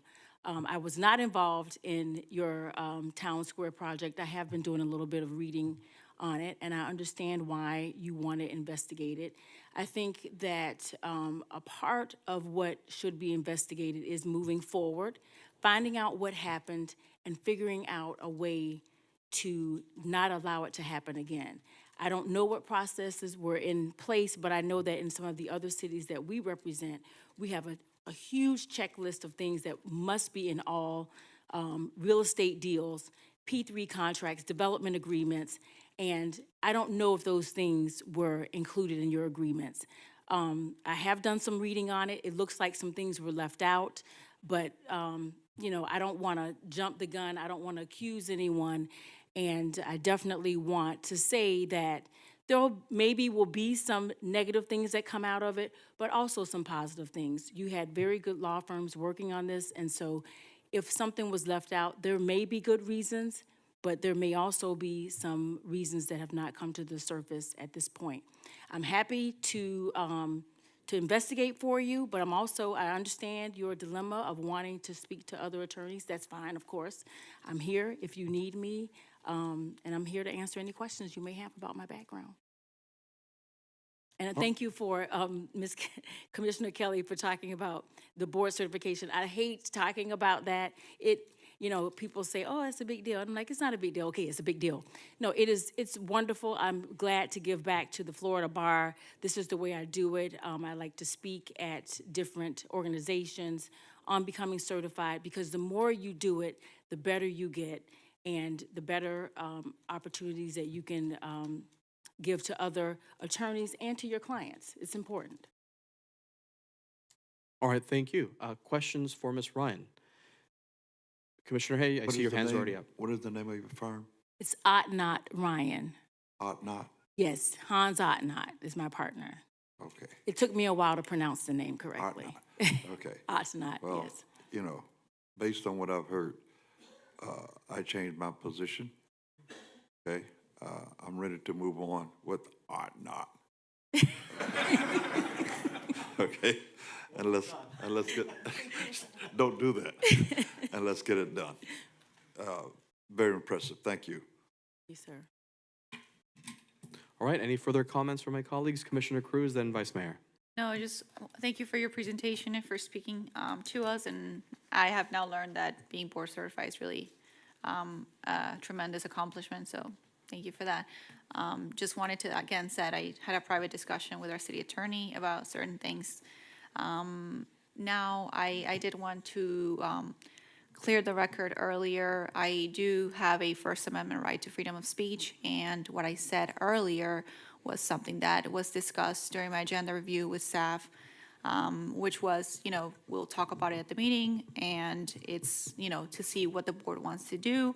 It was simply a verbatim representation of what conversations I had with staff before, and it does not in any way, shape, or form mean that I am against the investigation. I have supported it before, and I will support it again. It was simply kind of relaying what had been discussed previously at my agenda review. So just wanted to make sure that my words were not taken out of context and there were no unnecessary and unwelcome personal attacks. Thank you. I'll just say I did understand what was intended. I'll turn now to Vice Mayor. You were the second hand up. Nope. I think what was said was taken out of context. I'm sorry that you misinterpreted that, but I'd like to make a motion to approve resolution R23 TAC 190 TAC A, resolution of the City of Boynton Beach, Florida, approving and authorizing the reassignment of the Town Square investigation to Pamela H. Ryan, Esquire of Otnot Ryan Law, and providing an effective date. Second. All right, folks, we have not had public comment on this item. I'd like to turn now to thank you so much, Ms. Ryan. Very much. Appreciate If anyone would like to speak specifically on this item, a motion and a second has been put on the table. Motion made by Vice Mayor, second by Commissioner Hay. Now would be the time to approach the podium. All right, seeing no one approaching the podium, is there anybody online with their digital hands raised? Mr. Mayor, we have no hands raised. All right, with that, public comment on this item is now closed. We have a motion and a second. All those in favor of the motion say aye. Aye. Aye. All those who oppose say no. The ayes have it. The motion passes unanimously. Congratulations. We look forward to working with you, Ms. Ryan.